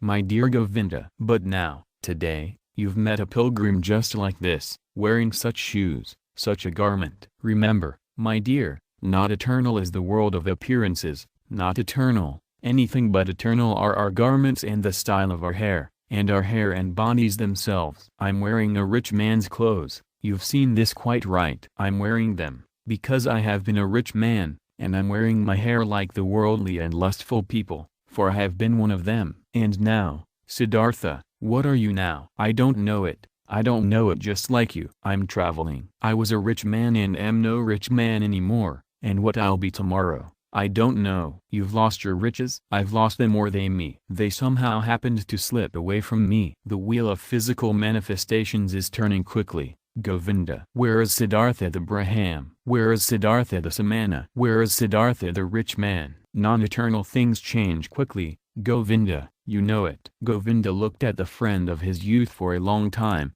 with doubt in his eyes. After that, he gave him the salutation which one would use on a gentleman and went on his way. With a smiling face, Siddhartha watched him leave. He loved him still, this faithful man, this fearful man. And how could he not have loved everybody and everything in this moment, in the glorious hour after his wonderful sleep, filled with Om? The enchantment, which had happened inside of him in his sleep and by means of the Om, was this very thing, that he loved everything, that he was full of joyful love for everything he saw. And it was this very thing, so it seemed to him now, which had been his sickness before, that he was not able to love anybody or anything. With a smiling face, Siddhartha watched the leaving monk. The sleep had strengthened him much, but hunger gave him much pain, for by now he had not eaten for 2 days, and the times were long past when he had been tough against hunger. With sadness, and yet also with a smile, he thought of that time. In those days, so he remembered, he had boasted of three things to Kamala, had been able to do 3 noble and undefeatable feats: fasting, waiting, thinking. These had been his possession, his power and strength, his solid staff. In the busy, laborious years of his youth, he had learned these 3 feats, nothing else. And now, they had abandoned him. None of them was his any more, neither fasting, nor waiting, nor thinking. For the most wretched things, he had given them up, for what fades most quickly, for sensual lust, for the good life, for riches. His life had indeed been strange. And now, so it seemed, now he had really become a childlike person. Siddhartha thought about his situation. Thinking was hard on him. He did not really feel like it, but he forced himself. Now, he thought, since all these most easily perishing things have slipped from me again, now I'm standing here under the sun again, just as I have been standing here a little child. Nothing is mine, I have no abilities, there is nothing I could bring about, I have learned nothing. How wondrous is this! Now, that I'm no longer young, that my hair is already half gray, that my strength is fading, now I'm starting again at the beginning and as a child. Again, he had to smile. Yes, his fate had been strange. Things were going downhill with him, and now he was again facing the world void and naked and stupid. But he could not feel sad about this, no, he even felt a great urge to laugh about himself, to laugh about this strange, foolish world. Things are going downhill with you, he said to himself, and laughed about it. And as he was saying it, he happened to glance at the river, and he also saw the river going downhill, always moving on downhill, and singing and being happy through it all. He liked this well. Kindly he smiled at the river. Was this not the river in which he had intended to drown himself, in past times, 100 years ago? Or had he dreamed this? Wondrous indeed was my life, so he thought, wondrous detours it has taken. As a boy, I had only to do with gods and offerings. As a youth, I had only to do with asceticism, with thinking and meditation, was searching for Brahman, worshipped the eternal in the Atman. But as a young man, I followed the penitents, lived in the forest, suffered of heat and frost, learned to hunger, taught my body to become dead. Wonderfully, soon afterwards, insight came towards me in the form of the great Buddha's teachings. I felt the knowledge of the oneness of the world circling in me like my own blood. But I also had to leave Buddha and the great knowledge. I went and learned the art of love with Kamala, learned trading with Kamaswami, piled up money, wasted money, learned to love my stomach, learn to please my senses. I had to spend many years losing my spirit, to unlearn thinking again, to forget the oneness. Isn't it just as if I had turned slowly and on a long detour from a man into a child, from a thinker into a childlike person? And yet, this path has been very good, and yet, the bird in my chest has not died. But what a path has this been! I had to pass through so much stupidity, through so much vices, through so many errors, through so much disgust and disappointments and woe, just to become a child again and to be able to start over. But it was right so, my heart says yes to it, my eyes smile to it. I've had to experience despair, I've had to sink down to the most foolish one of all thoughts, to the thought of suicide, in order to be able to experience divine grace, to hear Om again, to be able to sleep properly and awake properly again. I had to become a fool, to find Atman in me again. I had to sin, to be able to live again. Where else might my path lead me to? It is foolish, this path, it moves in loops, perhaps it is going around in a circle. Let it go as it likes, I want to take it. Wonderfully, he felt joy rolling like waves in his chest. Wherever from, he asked his heart, where from did you get this happiness? Might it come from that long, good sleep, which has done me so good, or from the word Om, which I said, or from the fact that I have escaped, that I have completely fled, that I am finally free again and am standing like a child under the sky? Oh, how good is it to have fled, to have become free! How clean and beautiful is the air here, how good to breathe! There, where I ran away from, there everything smelled of ointments, of spices, of wine, of excess, of sloth. How did I hate this world of the rich, of those who revel in fine food, of the gamblers? How did I hate myself for staying in this terrible world for so long? How did I hate myself, have deprived, poisoned, tortured myself, have made myself old and evil? No, never again I will, as I used to like doing so much, delude myself into thinking that Siddhartha was wise. But this one thing I have done well, this I like, this I must praise, that there is now an end to that hatred against myself, to that foolish and dreary life. I praise you, Siddhartha, after so many years of foolishness, you have once again had an idea, have done something, have heard the bird in your chest singing and have followed it. Thus he praised himself, found joy in himself, listened curiously to his stomach, which was rumbling with hunger. He had now, so he felt, in these recent times and days, completely tasted and spit out, devoured up to the point of desperation and death, a piece of suffering, a piece of misery. Like this, it was good. For much longer, he could have stayed with Kamaswami, made money, wasted money, filled his stomach, and let his soul die of thirst. For much longer he could have lived in this soft, well-upholstered hell. If this had not happened, the moment of complete hopelessness and despair, that most extreme moment, when he hung over the rushing waters and was ready to destroy himself, that he had felt this despair, this deep disgust, and that he had not succumbed to it, that the bird, the joyful source and voice in him was still alive after all. This was why he felt joy, this was why he laughed, this was why his face was smiling brightly under his hair which had turned gray. It is good, he thought, to get a taste of everything for oneself, which one needs to know. That lust for the world and riches do not belong to the good things, I have already learned as a child. I have known it for a long time, but I have experienced only now. And now I know it, don't just know it in my memory, but in my eyes, in my heart, in my stomach. Good for me, to know this. For a long time, he pondered his transformation, listened to the bird, as it sang for joy. Had not this bird died in him? Had he not felt its death? No, something else from within him had died, something which already for a long time had yearned to die. Was it not this what he used to intend to kill in his ardent years as a penitent? Was this not his self, his small, frightened, and proud self, he had wrestled with for so many years, which had defeated him again and again, which was back again after every killing, prohibited joy, felt fear? Was it not this, which today had finally come to its death, here in the forest, by this lovely river? Was it not due to this death,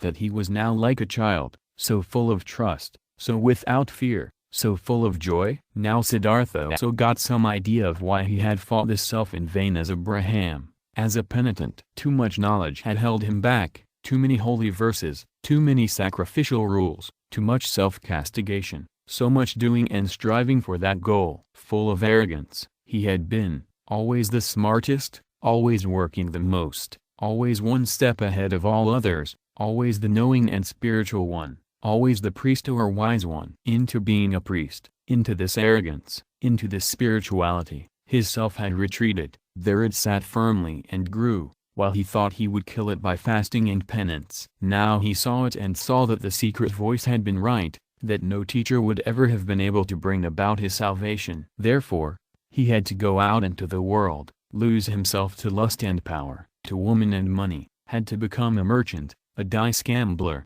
a drinker, and a greedy person, until the priest and samana in him was dead. Therefore, he had to continue bearing these ugly years, bearing the disgust, the teachings, the pointlessness of a dreary and wasted life up to the end, up to bitter despair, until Siddhartha the lustful, Siddhartha the greedy could also die. He had died, a new Siddhartha had woken up from the sleep. He would also grow old, he would also eventually have to die. Mortal was Siddhartha, mortal was every physical form. But today he was young, was a child, the new Siddhartha, and was full of joy. He thought these thoughts, listened with a smile to his stomach, listened gratefully to a buzzing bee. Cheerfully, he looked into the rushing river. Never before he had liked a water so well as this one, never before he had perceived the voice and the parable of the moving water thus strongly and beautifully. It seemed to him, as if the river had something special to tell him, something he did not know yet, which was still awaiting him. In this river, Siddhartha had intended to drown himself. In it the old, tired, desperate Siddhartha had drowned today. But the new Siddhartha felt a deep love for this rushing water, and decided for himself, not to leave it very soon. The ferryman, by this river I want to stay, thought Siddhartha. It is the same which I have crossed a long time ago on my way to the childlike people. A friendly ferryman had guided me then, he is the one I want to go to. Starting out from his hut, my path had led me at that time into a new life, which had now grown old and is dead. My present path, my present new life, shall also take its start there.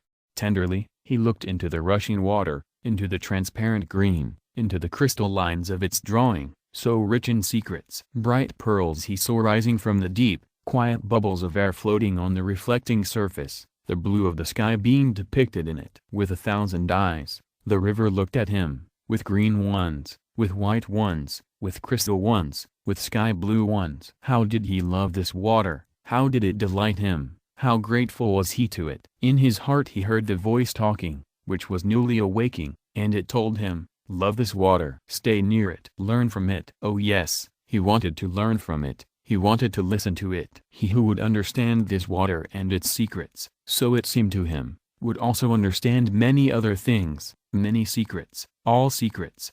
But out of all secrets of the river, he today only saw one. This one touched his soul. He saw, this water ran and ran, incessantly it ran, and was nevertheless always there, was always at all times the same and yet new in every moment. Great be he who would grasp this, understand this. He understood and grasped it not, only felt some idea of it stirring, a distant memory, divine voices. Siddhartha rose, the workings of hunger in his body became unbearable. In a daze he walked on, up the path by the bank, upriver, listened to the current, listened to the rumbling hunger in his body. When he reached the ferry, the boat was just ready, and the same ferryman who had once transported the young Samana across the river, stood in the boat. Siddhartha recognized him, he had also aged very much.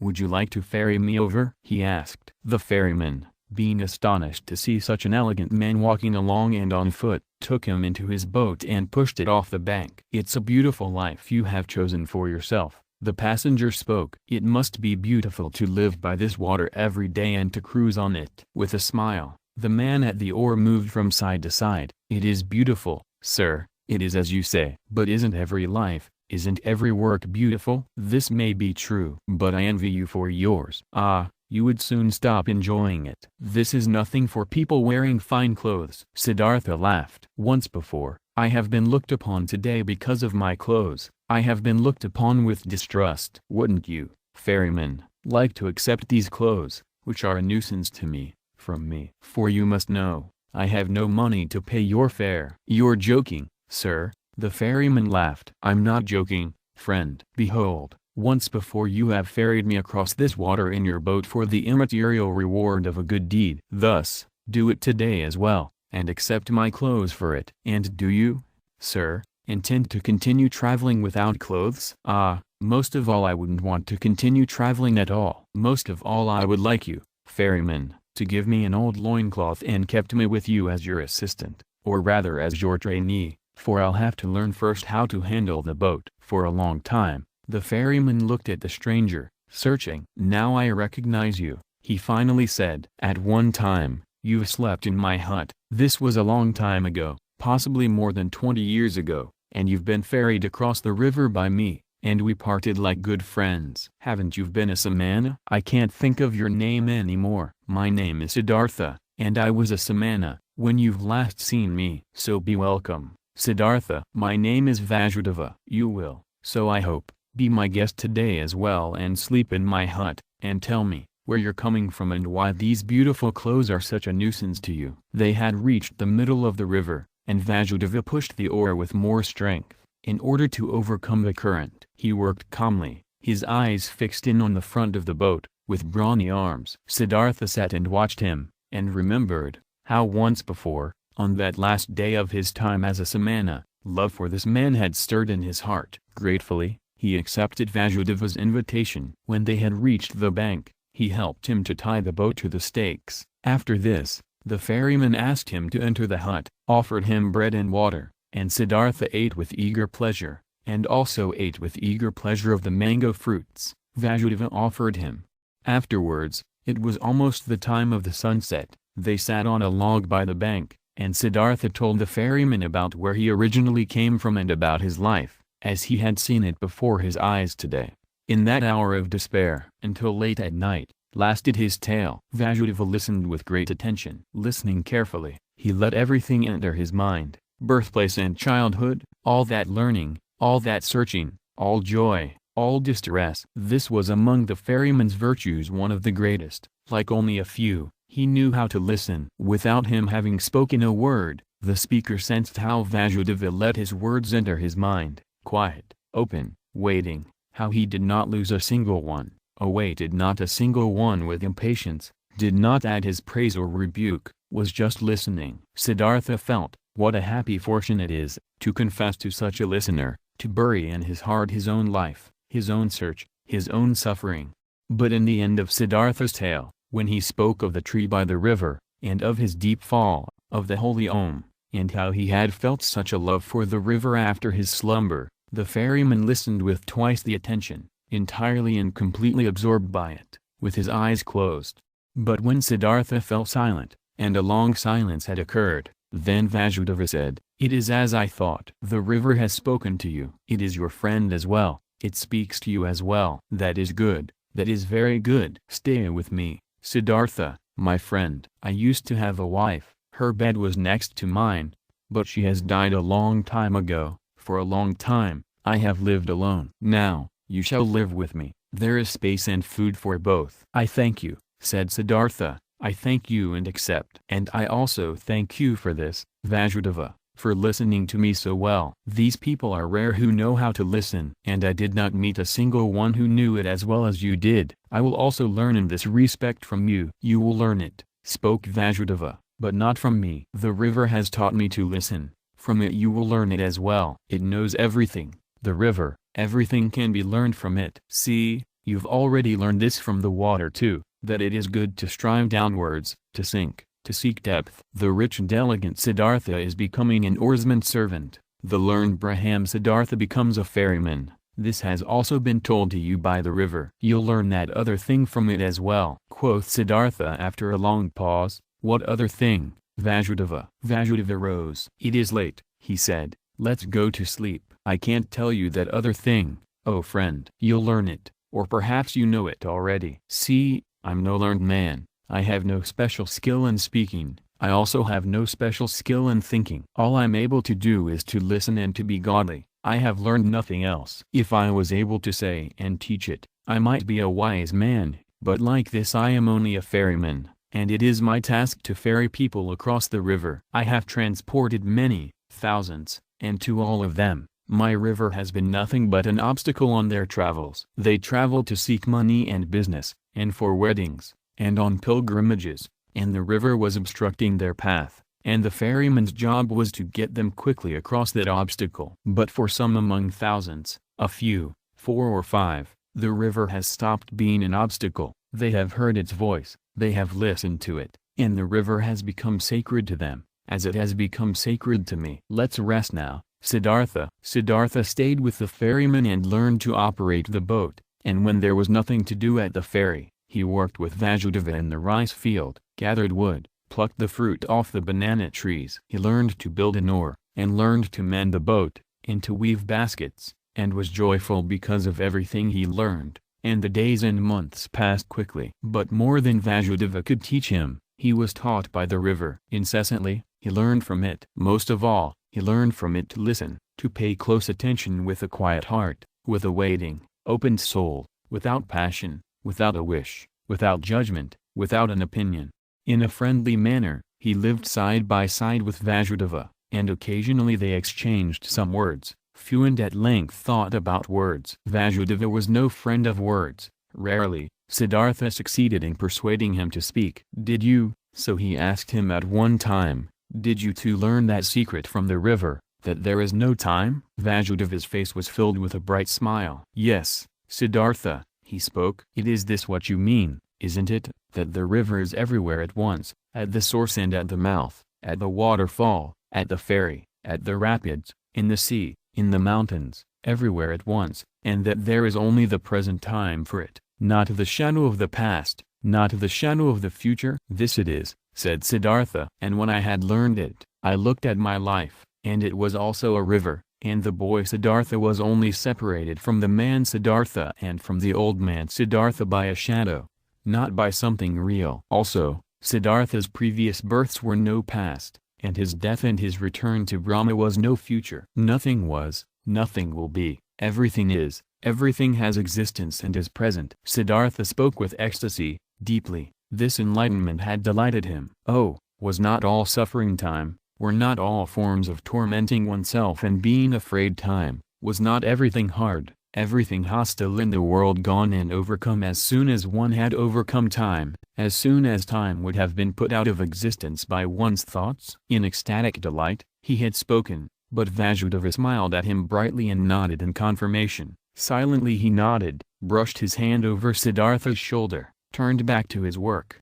And once again, when the river had just increased its flow in the rainy season and made a powerful noise, then said Siddhartha, isn't it so, O friend, the river has many voices, very many voices? Hasn't it the voice of a king, and of a warrior, and of a bull, and of a bird of the night, and of a woman giving birth, and of a sighing man, and 1,000 other voices more? So it is, Vasudeva nodded, all voices of the creatures are in its voice. And do you know, Siddhartha continued, what word it speaks, when you succeed in hearing all of its 10,000 voices at once? Happily, Vasudeva's face was smiling. He bent over to Siddhartha and spoke the holy Om into his ear. And this had been the very thing which Siddhartha had also been hearing. And time after time, his smile became more similar to the ferryman's, became almost just as bright, almost just as thoroughly glowing with bliss, just as shining out of 1,000 small wrinkles, just as alike to a child's, just as alike to an old man's. Many travelers, seeing the two ferrymen, thought they were brothers. Often, they sat in the evening together by the bank on the log, said nothing and both listened to the water, which was no water to them, but the voice of life, the voice of what exists, of what is eternally taking shape.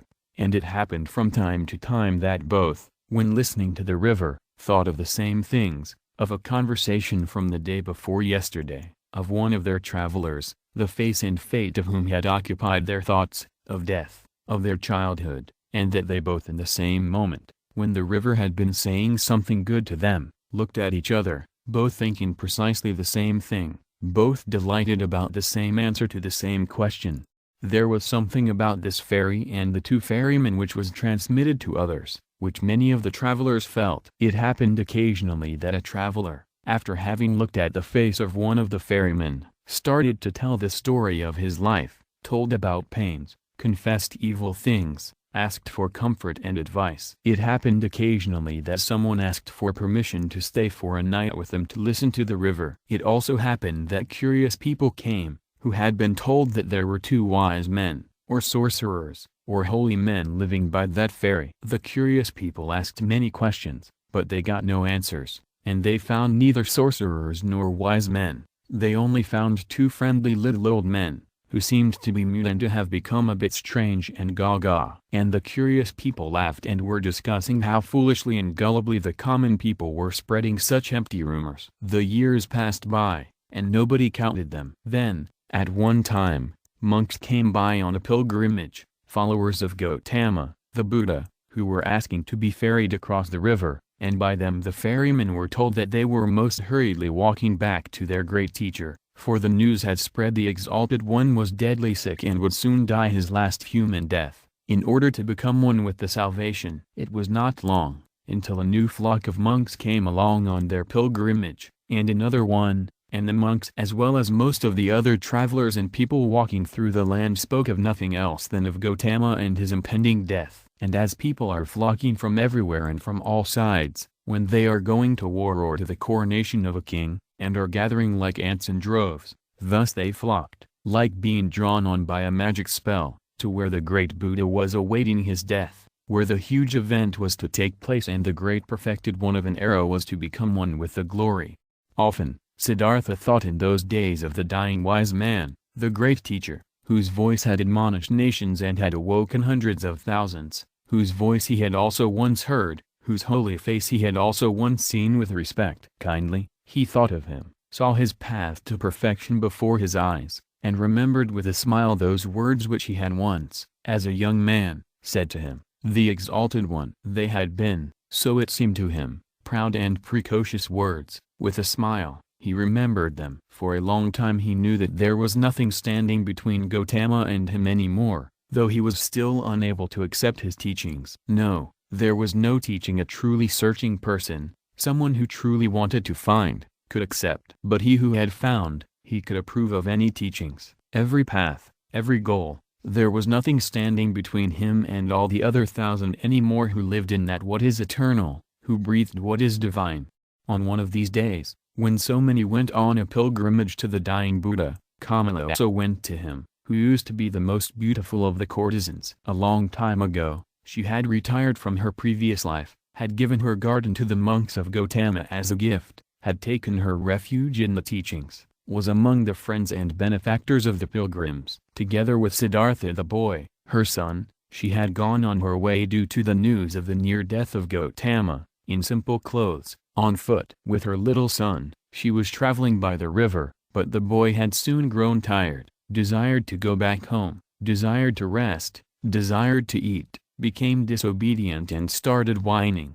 Kamala often had to take a rest with him. He was accustomed to having his way against her. She had to feed him, had to comfort him, had to scold him. He did not comprehend why he had to go on this exhausting and sad pilgrimage with his mother, to an unknown place, to a stranger, who was holy and about to die. So what if he died? How did this concern the boy? The pilgrims were getting close to Vasudev's ferry, when little Siddhartha once again forced his mother to rest. She, Kamala herself, had also become tired, and while the boy was chewing a banana, she crouched down on the ground, closed her eyes a bit, and rested. But suddenly, she uttered a wailing scream. The boy looked at her in fear and saw her face having grown pale from horror, and from under her dress, a small, black snake fled, by which Kamala had been bitten.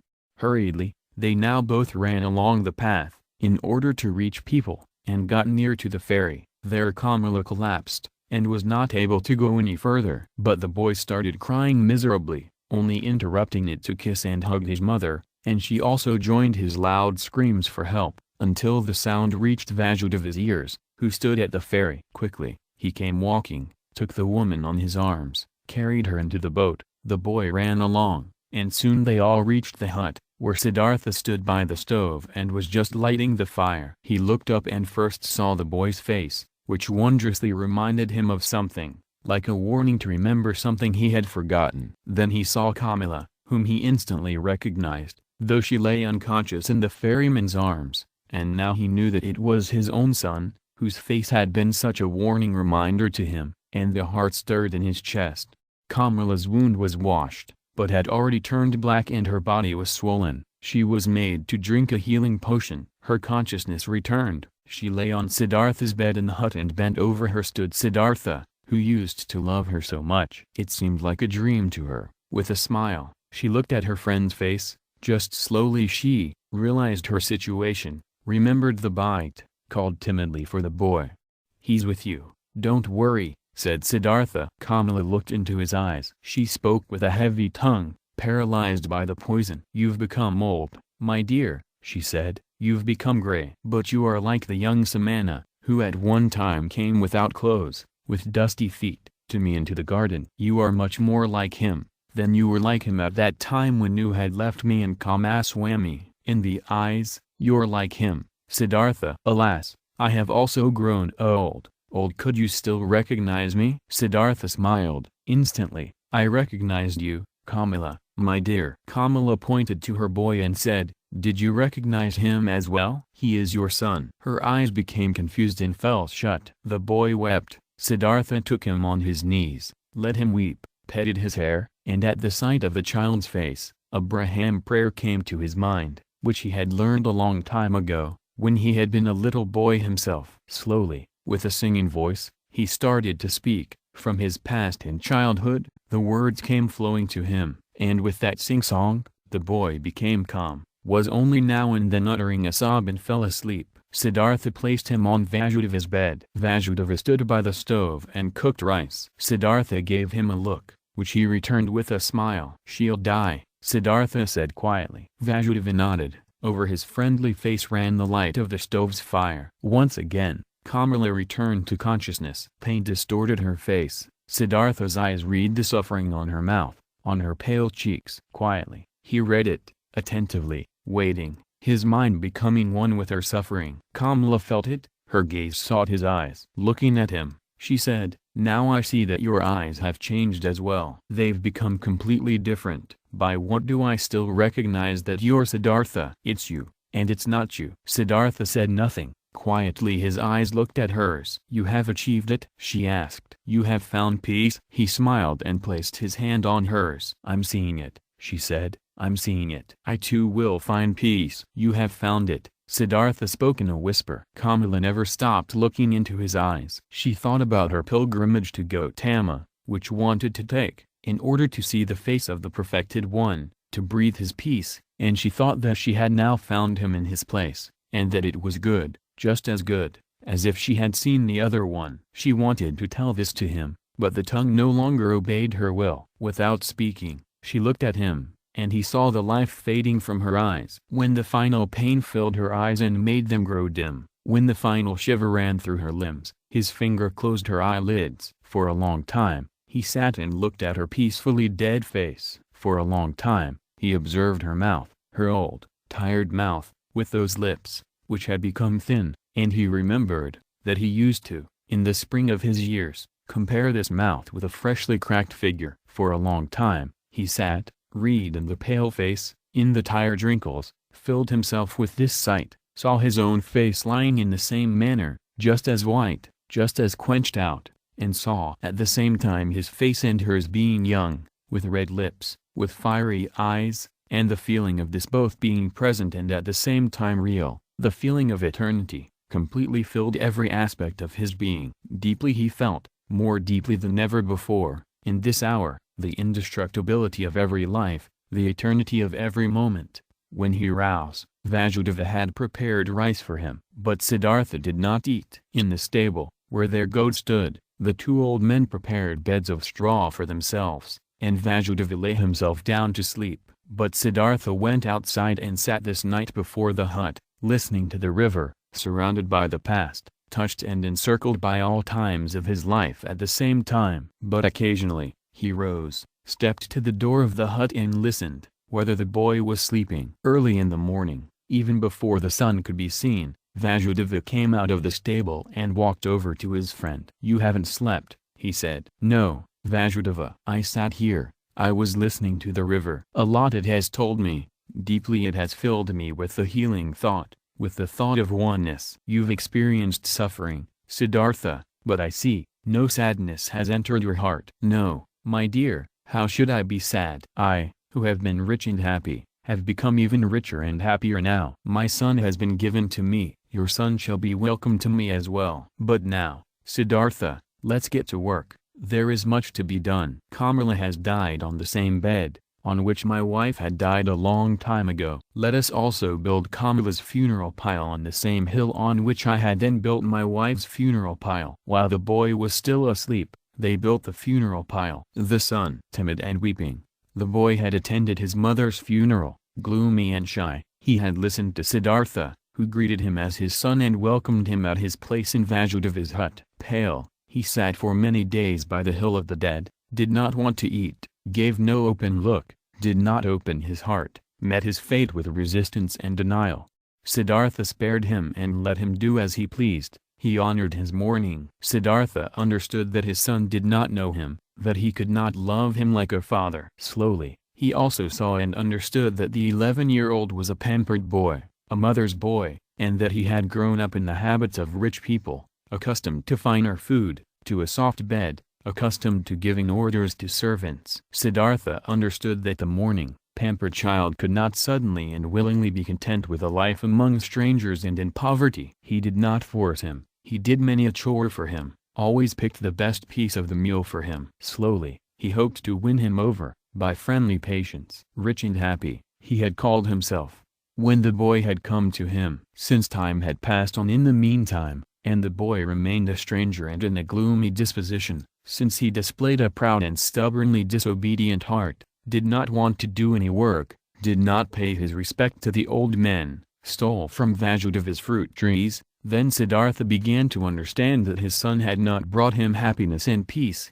but suffering and worry. But he loved him, and he preferred the suffering and worries of love over happiness and joy without the boy. Since young Siddhartha was in the hut, the old men had split the work. Vasudeva had again taken on the job of the ferryman all by himself, and Siddhartha, in order to be with his son, did the work in the hut in the field. For a long time, for long months, Siddhartha waited for his son to understand him, to accept his love, to perhaps reciprocate it. For long months, Vasudeva waited, waited and said nothing. One day, when Siddhartha the younger had once again tormented his father very much with spite and an unsteadiness in his wishes and had broken both of his rice bowls, Vasudeva took in the evening his friend aside and talked to him.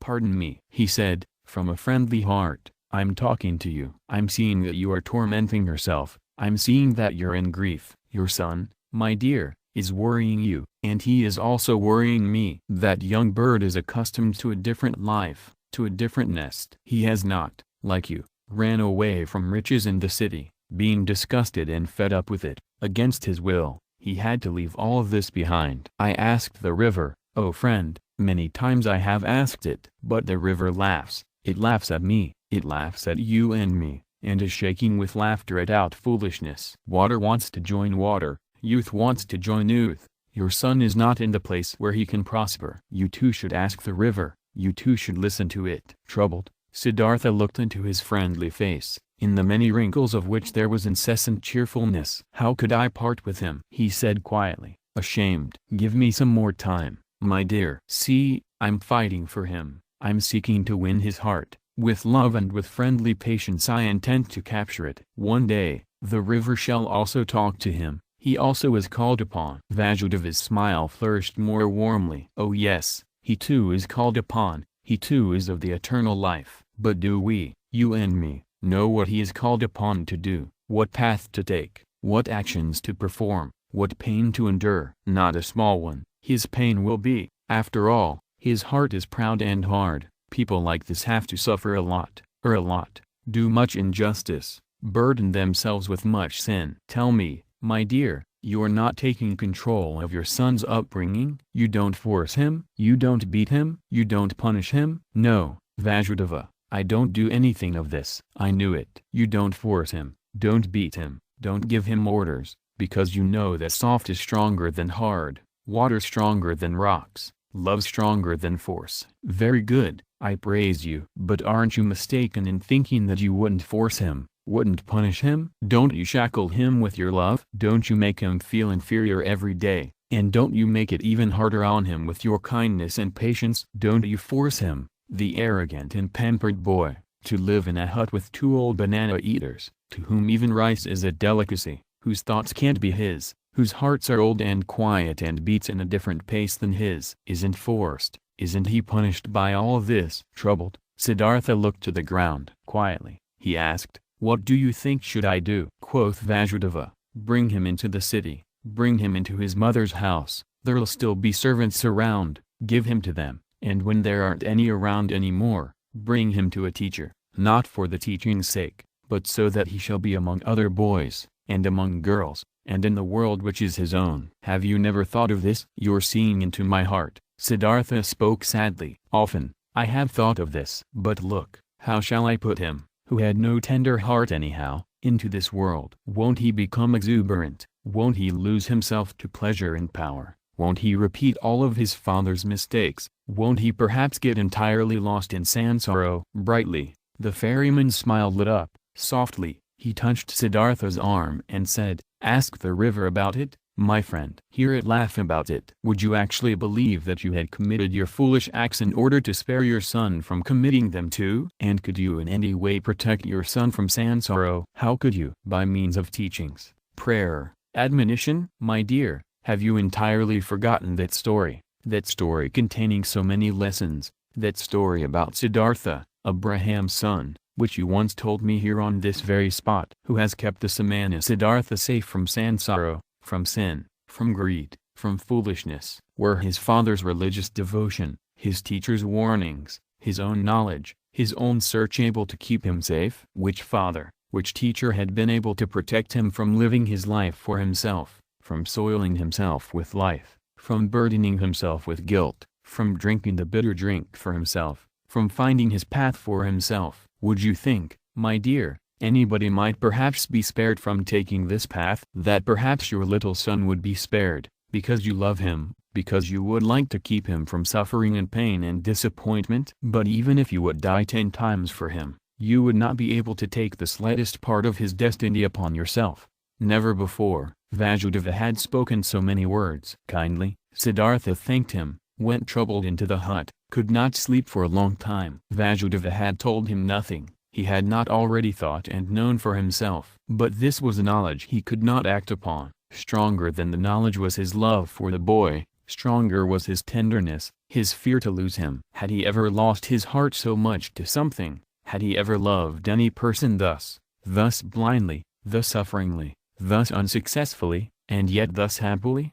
Siddhartha could not heed his friend's advice. He could not give up the boy. He let the boy give him orders. He let him disregard him. He said nothing and waited. Daily, he began the mute struggle of friendliness, the silent war of patience. Vasudeva also said nothing and waited, friendly, knowing, patient. They were both masters of patience. At one time, when the boy's face reminded him very much of Kamala, Siddhartha suddenly had to think of a line which Kamala a long time ago, in the days of their youth, had once said to him. "You cannot love," she had said to him, and he had agreed with her and had compared himself with a star, while comparing the childlike people with falling leaves, and nevertheless he had also sensed an accusation in that line. Indeed, he had never been able to lose or devote himself completely to another person, to forget himself, to commit foolish acts for the love of another person. Never he had been able to do this, and this was, as it had seemed to him at that time, the great distinction which set him apart from the childlike people. But now, since his son was here, now he, Siddhartha, had also become completely a childlike person, suffering for the sake of another person, loving another person, lost to a love, having become a fool on account of love. Now he too felt, late, once in his lifetime, this strongest and strangest of all passions, suffered from it, suffered miserably, and was nevertheless in bliss, was nevertheless renewed in one respect, enriched by one thing. He did sense very well that this love, this blind love for his son, was a passion, something very human, that it was sansara, a murky source, dark waters. Nevertheless, he felt at the same time, it was not worthless, it was necessary, came from the essence of his own being. This pleasure also had to be atoned for, This pain also had to be endured. These foolish acts also had to be committed. Through all this, the son let him commit his foolish acts, let him court for his affection, let him humiliate himself every day by giving in to his moods. This father had nothing which would have delighted him and nothing which he would have feared. He was a good man, this father, a good, kind, soft man, perhaps a very devout man, perhaps a saint. All these there are no attributes which could win the boy over. He was bored by this father, who kept him prisoner here in this miserable hut of his. He was bored by him, and for him to answer every naughtiness with a smile, every insult with friendliness, every viciousness with kindness, this very thing was the hated trick of this old sneak. Much more the boy would have liked it if he had been threatened by him, if he had been abused by him. A day came, when what young Siddhartha had on his mind came bursting forth, and he openly turned against his father. The latter had given him a task. He had told him to gather brushwood. But the boy did not leave the hut. In stubborn disobedience and rage he stayed where he was, thumped on the ground with his feet, clenched his fists, and screamed in a powerful outburst his hatred and contempt into his father's face. "Get the brushwood for yourself," he shouted, foaming at the mouth. "I'm not your servant. I do know that you won't hit me. You don't dare. I do know that you constantly want to punish me and put me down with your religious devotion and your indulgence. You want me to become like you, just as devout, just as soft, just as wise. But listen up, just to make you suffer, I rather want to become a highway robber and murderer, and go to hell, than to become like you. I hate you, you're not my father, and if you've 10 times been my mother's fornicator." Rage and grief boiled over in him, foamed at the father in 100 savage and evil words. Then the boy ran away and only returned late at night. But the next morning, he had disappeared. What had also disappeared was a small basket, woven out of bast of 2 colors, in which the ferrymen kept those copper and silver coins which they received as a fare. The boat had also disappeared. Siddhartha saw it lying by the opposite bank. The boy had ran away. "I must follow him," said Siddhartha, who had been shivering with grief since those ranting speeches the boy had made yesterday. "A child can't go through the forest all alone. He'll perish. We must build a raft, Vasudeva, to get over the water." "We will build a raft," said Vasudeva, "to get our boat back, which the boy has taken away." "But him, you shall let run along, my friend. He is no child any more. He knows how to get around. He's looking for the path to the city, and he is right. Don't forget that. He's doing what you've failed to do yourself. He's taking care of himself. He's taking his course." "Alas, Siddhartha, I see you suffering, but you're suffering a pain at which one would like to laugh, at which you'll soon laugh for yourself." Siddhartha did not answer. He already held the axe in his hands and began to make a raft of bamboo, and Vasudeva helped him to tie the canes together with ropes of grass. Then they crossed over, drifted far off their course, pulled the raft upriver on the opposite bank. "Why did you take the axe along?" asked Siddhartha. Vasudeva said, "It might have been possible that the oar of our boat got lost." But Siddhartha knew what his friend was thinking. He thought,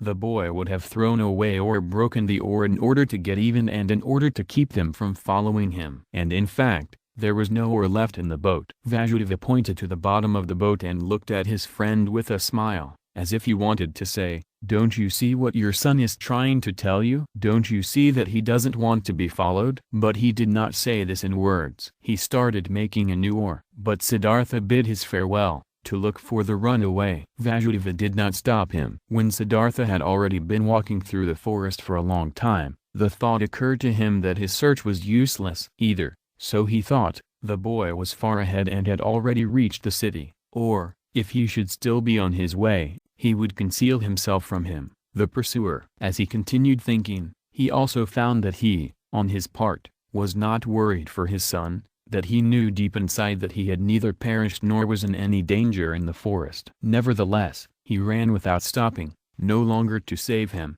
just to satisfy his desire, just to perhaps see him one more time. And he ran up to just outside of the city. When, near the city, he reached a wide road, he stopped, by the entrance of the beautiful pleasure garden, which used to belong to Kamala, where he had seen her for the first time in her sedan chair. The past rose up in his soul. Again he saw himself standing there, young, a bearded, naked Samana, the hair full of dust. For a long time, Siddhartha stood there and looked through the open gate into the garden, seeing monks in yellow robes walking among the beautiful trees.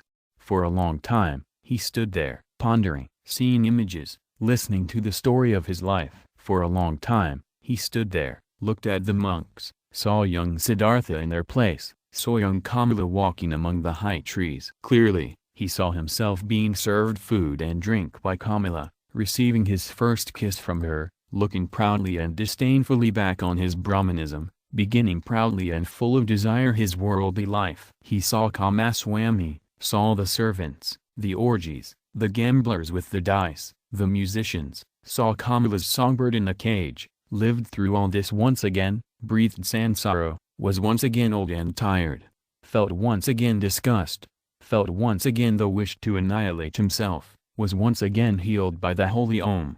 After having been standing by the gate of the garden for a long time, Siddhartha realized that his desire was foolish, which had made him go up to this place, that he could not help his son, that he was not allowed to cling him. Deeply, he felt the love for the runaway in his heart, like a wound, and he felt at the same time that this wound had not been given to him in order to turn the knife in it, that it had to become a blossom and had to shine.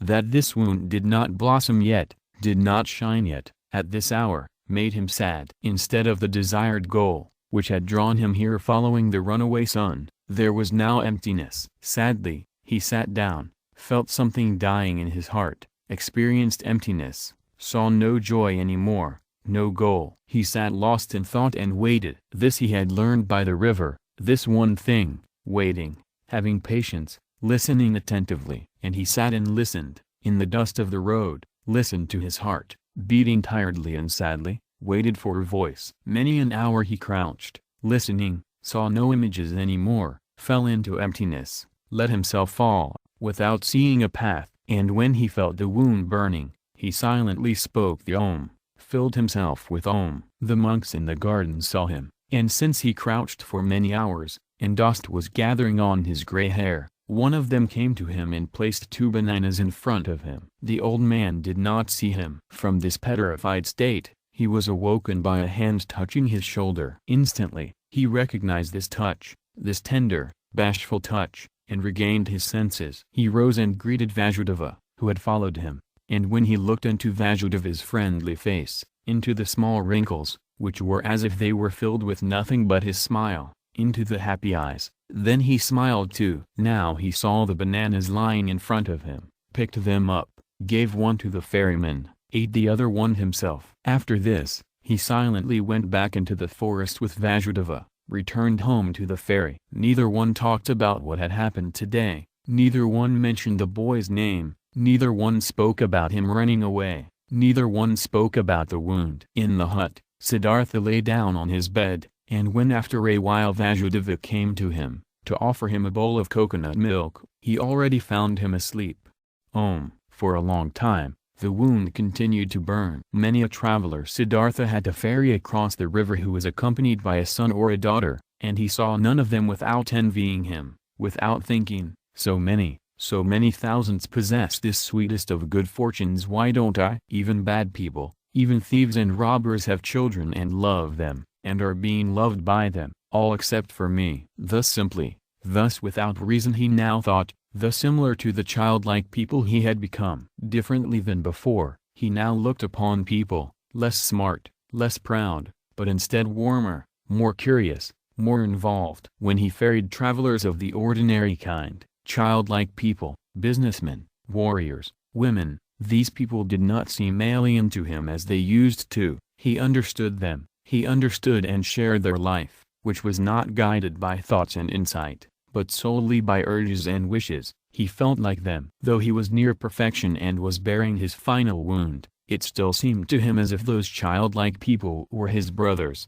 Their vanities, desires for possession, and ridiculous aspects were no longer ridiculous to him, became understandable, became lovable, even became worthy of veneration to him. The blind love of a mother for her child, the stupid, blind pride of a conceited father for his only son, the blind, wild desire of a young, vain woman for jewelry and admiring glances from men, all of these urges, all of this childish stuff, all of these simple, foolish, but immensely strong, strongly living, strongly prevailing urges and desires were now no childish notions for Siddhartha anymore. He saw people living for their sake, saw them achieving infinitely much for their sake, traveling, conducting wars, suffering infinitely much, bearing infinitely much, and he could love them for it. He saw life, that what is alive, the indestructible, the Brahman in each of their passions, each of their acts. Worthy of love and admiration were these people in their blind loyalty,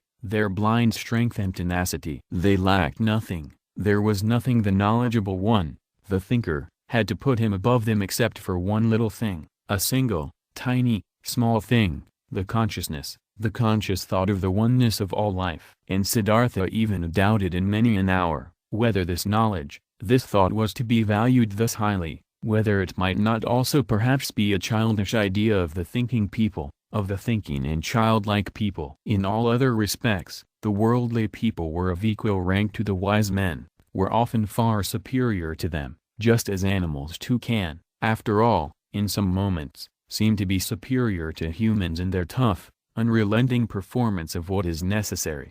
Slowly blossomed, slowly ripened in Siddhartha the realization, the knowledge, what wisdom actually was, what the goal of his long search was. It was nothing but a readiness of the soul, an ability, a secret art, to think every moment, while living his life, the thought of oneness, to be able to feel and inhale the oneness. Slowly this blossomed in him, was shining back at him from Vasudev's old, childlike face, harmony, knowledge of the eternal perfection of the world, smiling, oneness.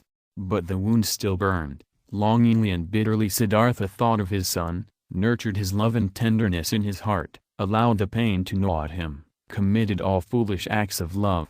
Not by itself, this flame would go out. And one day, when the wound burned violently, Siddhartha ferried across the river, driven by a yearning, got off the boat and was willing to go to the city and to look for his son. The river flowed softly and quietly. It was the dry season, but its voice sounded strange. It laughed. It laughed clearly. The river laughed. It laughed brightly and clearly at the old ferryman. Siddhartha stopped. He bent over the water, in order to hear even better, and he saw his face reflected in the quietly moving waters, and in this reflected face there was something, which reminded him, something he had forgotten, and as he thought about it, he found it. This face resembled another face, which he used to know and love and also fear. It resembled his father's face, the Brahman. And he remembered how he, a long time ago, as a young man, had forced his father to let him go to the penitence, how he had bid his farewell to him, how he had gone and had never come back. Had his father not also suffered the same pain for him,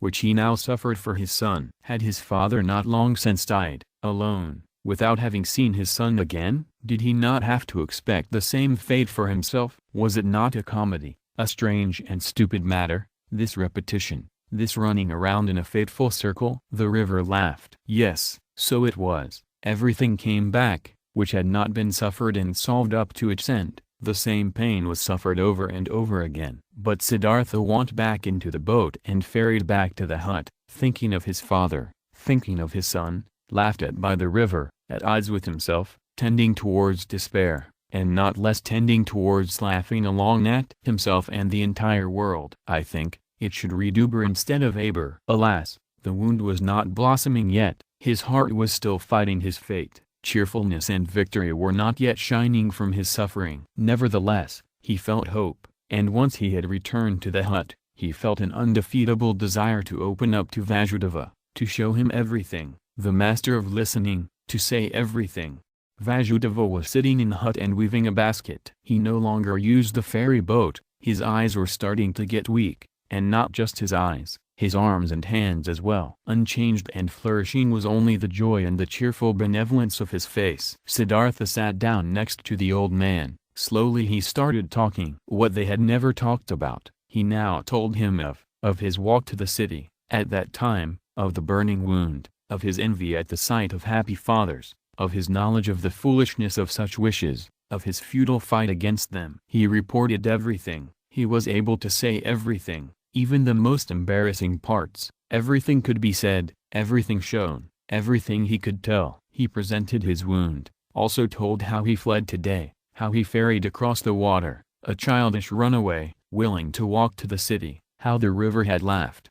While he spoke for a long time, while Vasudeva was listening with a quiet face. Vasudeva's listening gave Siddhartha a stronger sensation than ever before. He sensed how his pain, his fears flowed over to him, how his secret hope flowed over, came back at him from his counterpart. To show his wound to this listener was the same as bathing it in the river, until it had cooled and become one with the river. While he was still speaking, still admitting and confessing, Siddhartha felt more and more that this was no longer Vasudeva, no longer a human being, who was listening to him, that this motionless listener was absorbing his confession into himself like a tree the rain, that this motionless man was the river itself, that he was God himself, that he was the eternal itself. And while Siddhartha stopped thinking of himself and his wound, this realization of Vasudeva's changed character took possession of him, and the more he felt it and entered into it, the less wondrous it became, the more he realized that everything was in order and natural,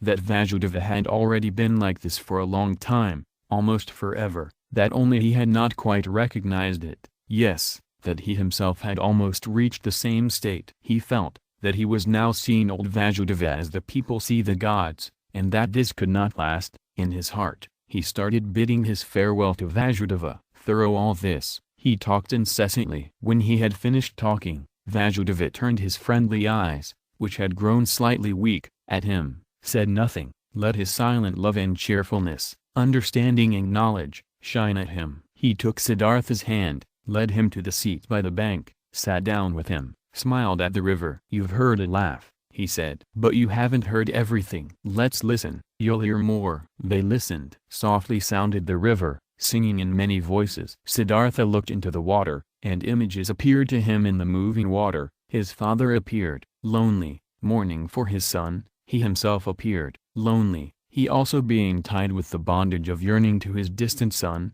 His son appeared, lonely as well. The boy, greedily rushing along the burning course of his young wishes, each one heading for his goal, each one obsessed by the goal, each one suffering. The river sang with a voice of suffering, longingly it sang, longingly, it flowed towards its goal, lamentingly its voice sang. Do you hear? Vasudeva's mute gaze asked. Siddhartha nodded. Listen better, Vasudeva whispered. Siddhartha made an effort to listen better. The image of his father, his own image, the image of his son merged. Kamala's image also appeared and was dispersed, and the image of Govinda, and other images, and they merged with each other, turned all into the river, headed all, being the river, for the goal, longing, desiring, suffering, and the river's voice sounded full of yearning, full of burning woe, full of unsatisfiable desire. For the goal, the river was heading. Siddhartha saw it hurrying, the river, which consisted of him and his loved ones and of all people he had ever seen. All of these waves and waters were hurrying, suffering, towards goals,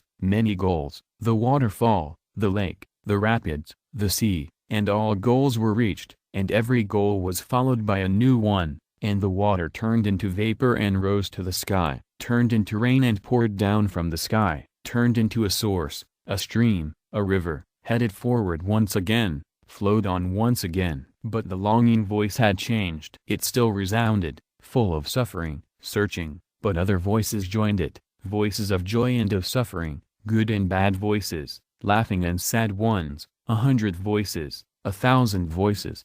Siddhartha listened. He was now nothing but a listener, completely concentrated on listening, completely empty. He felt that he had now finished learning to listen. Often before, he had heard all this, these many voices in the river. Today it sounded new. Already, he could no longer tell the many voices apart, not the happy ones from the weeping ones, not the ones of children from those of men. They all belonged together, the lamentation of yearning and the laughter of the knowledgeable one, the scream of rage and the moaning of the dying ones. Everything was one, everything was intertwined and connected, entangled 1,000 times. And everything together, all voices, all goals, all yearning, all suffering, all pleasure, all that was good and evil, all of this together was the world. All of it together was the flow of events, was the music of life. And when Siddhartha was listening attentively to this river, this song of 1,000 voices, when he neither listened to the suffering nor the laughter, when he did not tie his soul to any particular voice and submerged himself into it,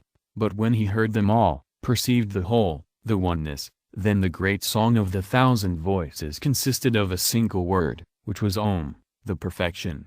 Do you hear? Vasudev's gaze asked again. Brightly, Vasudev's smile was shining, floating radiantly over all the wrinkles of his old face, as the Om was floating in the air over all the voices of the river. Brightly his smile was shining, when he looked at his friend, and brightly the same smile was now starting to shine on Siddhartha's face as well. His wound blossomed, his suffering was shining, his self had flown into the oneness. In this hour, Siddhartha stopped fighting his fate, stopped suffering. On his face flourished the cheerfulness of a knowledge, which is no longer opposed by any will, which knows perfection, which is in agreement with the flow of events, with the current of life, full of sympathy for the pain of others, full of sympathy for the pleasure of others, devoted to the flow, belonging to the oneness.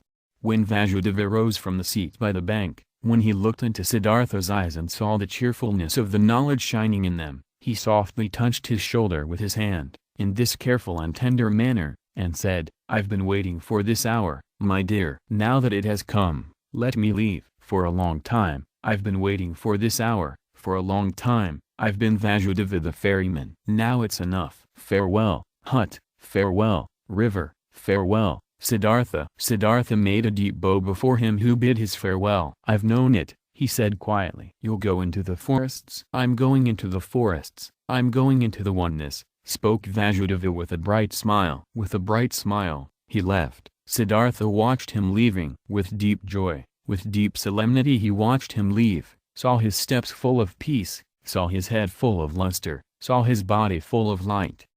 Govinda, together with other monks, Govinda used to spend the time of rest between pilgrimages in the pleasure grove, which the courtesan Kamala had given to the followers of Gotama for a gift. He heard talk of an old ferryman, who lived one day's journey away by the river, and who was regarded as a wise man by many. When Govinda went back on his way, he chose the path to the ferry, eager to see the ferryman. Because, though he had lived his entire life by the rules, though he was also looked upon with veneration by the younger monks on account of his age and his modesty, the restlessness and the searching still had not perished from his heart.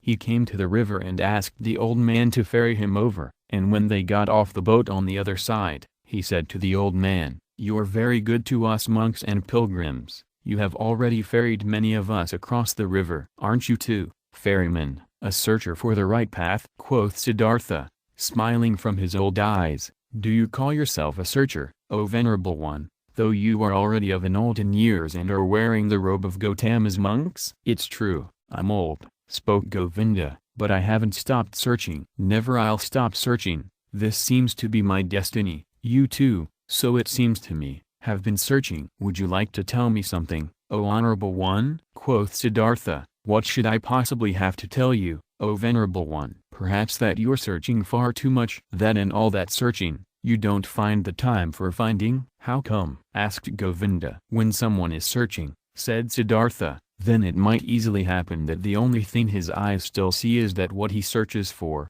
that he is unable to find anything, to let anything enter his mind, because he always thinks of nothing but the object of his search, because he has a goal, because he is obsessed by the goal." Searching means having a goal, but finding means being free, being open, having no goal. You, O venerable one, are perhaps indeed a searcher, because, striving for your goal, there are many things you don't see, which are directly in front of your eyes. "I don't quite understand yet," asked Govinda. "What do you mean by this?" Quoth Siddhartha, "A long time ago, O venerable one, many years ago, you've once before been at this river and have found a sleeping man by the river, and have sat down with him to guard his sleep. But, O Govinda, you did not recognize the sleeping man." Astonished, as if he had been the object of a magic spell, the monk looked into the ferryman's eyes. "Are you Siddhartha?" he asked with a timid voice. "I wouldn't have recognized you this time as well. From my heart, I'm greeting you, Siddhartha, from my heart, I'm happy to see you once again. You've changed a lot, my friend." "And so you've now become a ferryman?" In a friendly manner, Siddhartha laughed. "A ferryman, yes. Many people, Govinda, have to change a lot, have to wear many a robe. I am one of those, my dear." "Be welcome, Govinda," and spend the night in my hut. Govinda stayed the night in the hut and slept on the bed which used to be Vasudev's bed. Many questions he posed to the friend of his youth, many things Siddhartha had to tell him from his life. When in the next morning the time had come to start the day's journey, Govinda said, not without hesitation, these words, "Before I'll continue on my path, Siddhartha, permit me to ask one more question. Do you have a teaching? Do you have a faith, or a knowledge, you follow, which helps you to live and to do right?" Quoth Siddhartha, "You know, my dear, that I already as a young man, in those days when we lived with the penitents in the forest, started to distrust teachers and teachings and to turn my back to them. I have stuck with this. Nevertheless, I have had many teachers since then. A beautiful courtesan has been my teacher for a long time, and a rich merchant was my teacher, and some gamblers with dice. Once, even a follower of Buddha, traveling on foot, has been my teacher. He sat with me when I had fallen asleep in the forest, on the pilgrimage. I've also learned from him. I'm also grateful to him, very grateful. But most of all, I have learned here from this river and from my predecessor, the ferryman Vasudeva. He was a very simple person, Vasudeva. He was no thinker, but he knew what is necessary just as well as Gotama. He was a perfect man, a saint." Govinda said, "Still, O Siddhartha, you love a bit to mock people, as it seems to me. I believe in you and know that you haven't followed a teacher. But haven't you found something by yourself? Though you found no teachings, you still found certain thoughts,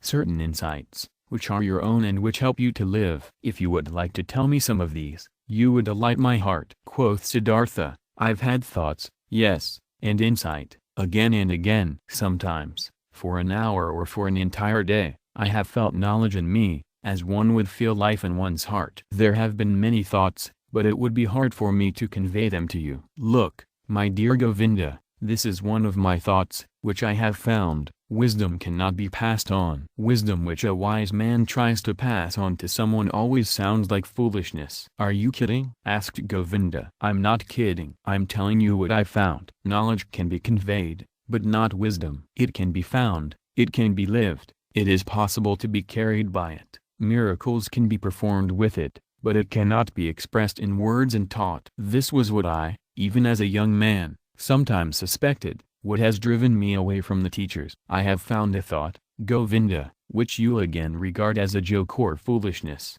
but which is my best thought. It says, the opposite of every truth is just as true. That's like this: any truth can only be expressed and put into words when it is one-sided. Everything is one-sided which can be thought with thoughts and said with words. It's all one-sided, all just one half, all lacks completeness, roundness, oneness. When the exalted Gotama spoke in his teachings of the world, he had to divide it into samsara and nirvana, into deception and truth, into suffering and salvation. It cannot be done differently. There is no other way for him who wants to teach. But the world itself, what exists around us and inside of us, is never one-sided. A person or an act is never entirely samsara or entirely nirvana. A person is never entirely holy or entirely sinful. It does really seem like this, because we are subject to deception, as if time was something real. Time is not real, Govinda. I have experienced this often and often again. And if time is not real,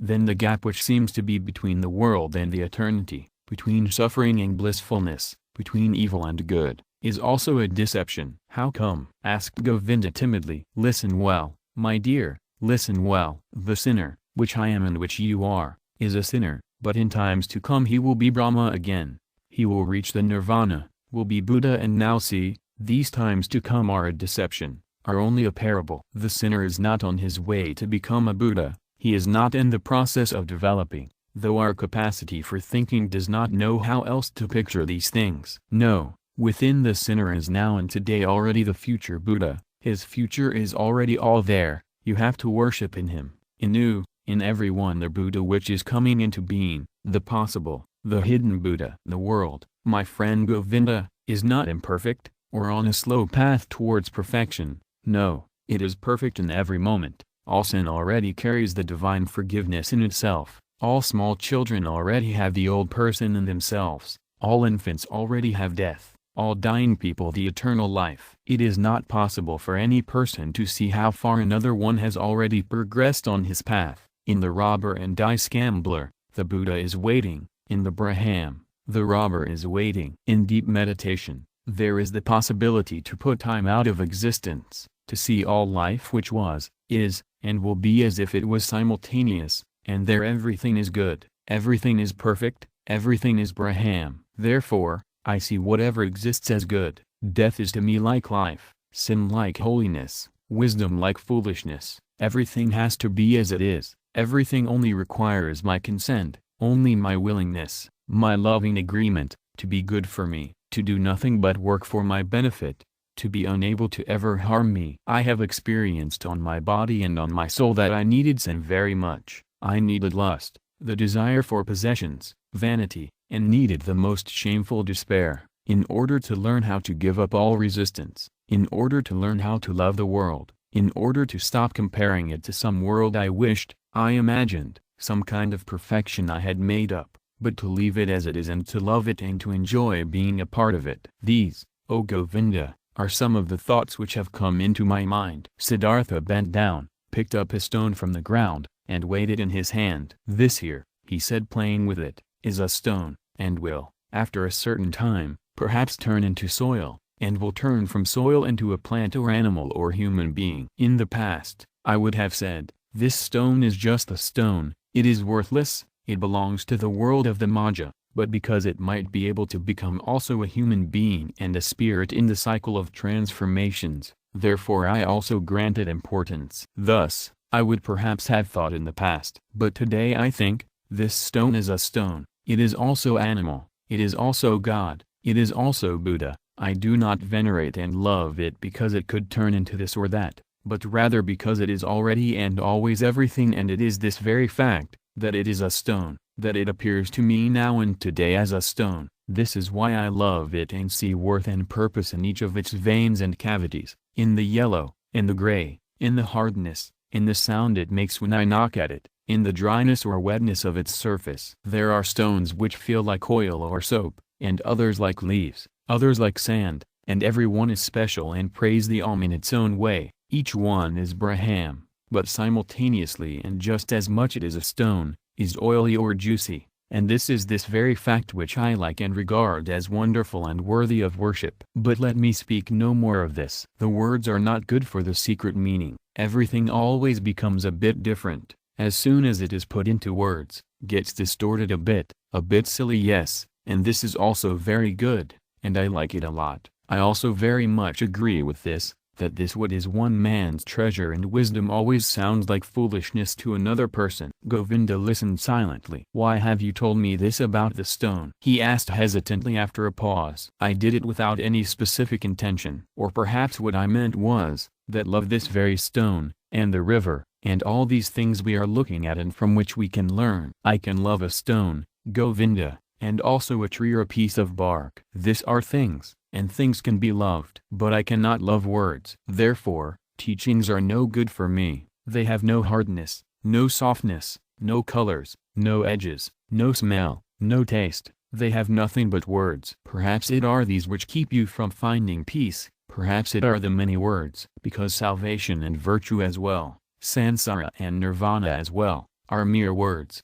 Govinda. There is no thing which would be nirvana. There is just the word nirvana. Quoth Govinda, not just a word, my friend, is nirvana. It is a thought. Siddhartha continued, a thought. It might be so. I must confess to you, my dear, I don't differentiate much between thoughts and words. To be honest, I also have no high opinion of thoughts. I have a better opinion of things. Here on this ferry boat, for instance, a man has been my predecessor and teacher, a holy man, who has for many years simply believed in the river, nothing else. He had noticed that the rivers spoke to him, he learned from it.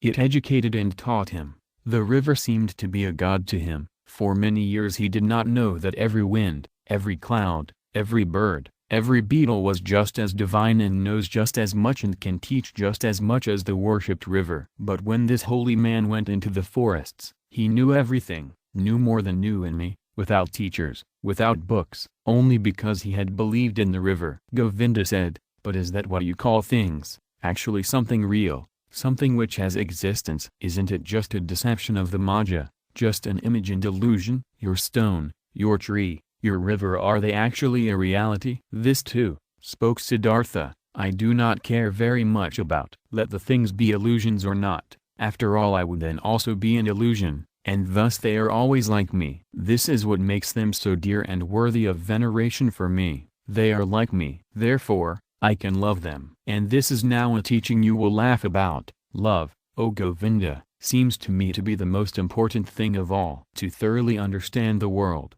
to explain it, to despise it, may be the thing great thinkers do. But I'm only interested in being able to love the world, not to despise it, not to hate it and me, to be able to look upon it and me and all beings with love and admiration and great respect. This I understand, spoke Govinda. But this very thing was discovered by the Exalted One to be a deception. He commands benevolence, clemency, sympathy, tolerance, but not love. He forbade us to tie our heart in love to earthly things. I know it, said Siddhartha, his smile shone golden. I know it, Govinda. And behold, with this we are right in the middle of the thicket of opinions, in the dispute about words. For I cannot deny, my words of love are in a contradiction, a seeming contradiction with Gautama's words. For this very reason, I distrust in words so much, for I know, this contradiction is a deception. I know that I am in agreement with Gotama. How should he not know love?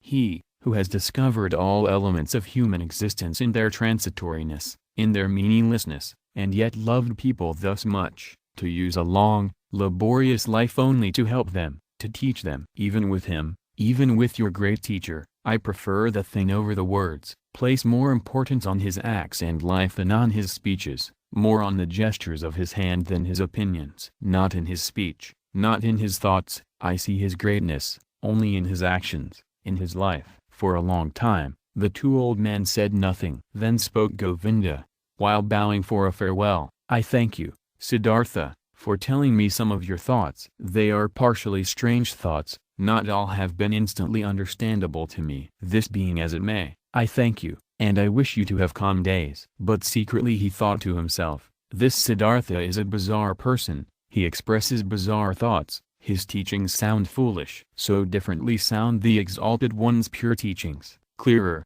purer, more comprehensible, nothing strange, foolish, or silly is contained in them. But different from his thoughts seemed to me Siddhartha's hands and feet, his eyes, his forehead, his breath, his smile, his greeting, his walk. Never again, after our Exalted Gautama has become one with the nirvana, never since then have I met a person of whom I felt, this is a holy man. Only him, this Siddhartha, I have found to be like this. May his teachings be strange, may his words sound foolish, out of his gaze and his hand, his skin and his hair, out of every part of him shines a purity, shines a calmness, shines a cheerfulness and mildness and holiness, which I have seen in no other person since the final death of our exalted teacher. As Govinda thought like this, and there was a conflict in his heart, he once again bowed to Siddhartha, drawn by love. Deeply he bowed to him who was calmly sitting. Siddhartha, he spoke, we have become old men. It is unlikely for one of us to see the other again in this incarnation. I see,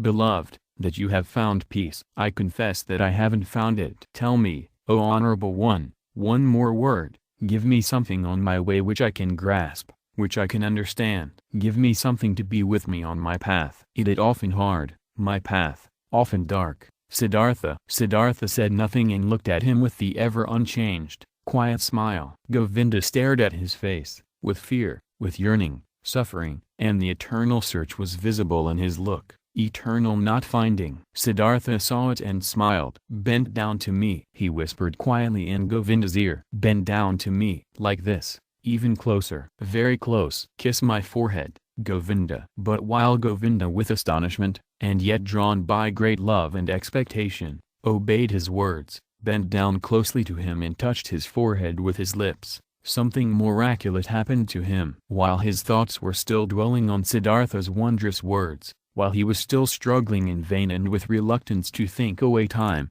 to imagine nirvana and samsara as one, while even a certain contempt for the words of his friend was fighting in him against an immense love and veneration, this happened to him.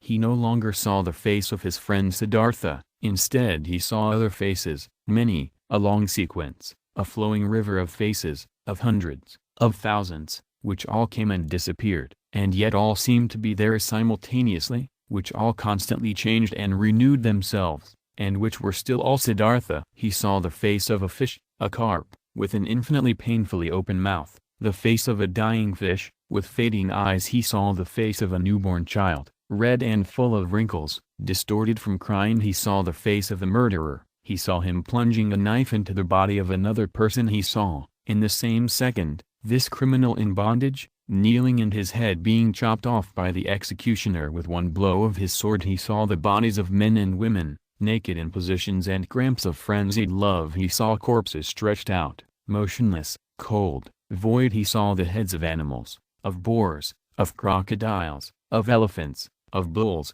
of birds. He saw gods, saw Krishna, saw Agni. He saw all of these figures and faces in 1,000 relationships with one another, each one helping the other, loving it, hating it, destroying it, giving rebirth to it. Each one was a will to die, a passionately painful confession of transitoriness, and yet none of them died. Each one only transformed, was always reborn, received evermore a new face, without any time having passed between the one and the other face. And all of these figures and faces rested, flowed, generated themselves, floated along and merged with each other, and they were all constantly covered by something thin, without individuality of its own, but yet existing, like a thin glass or ice, like a transparent skin, a shell or mold or mask of water. And this mask was smiling, and this mask was Siddhartha's smiling face, which he, Govinda, in this very same moment touched with his lips. And Govinda saw it like this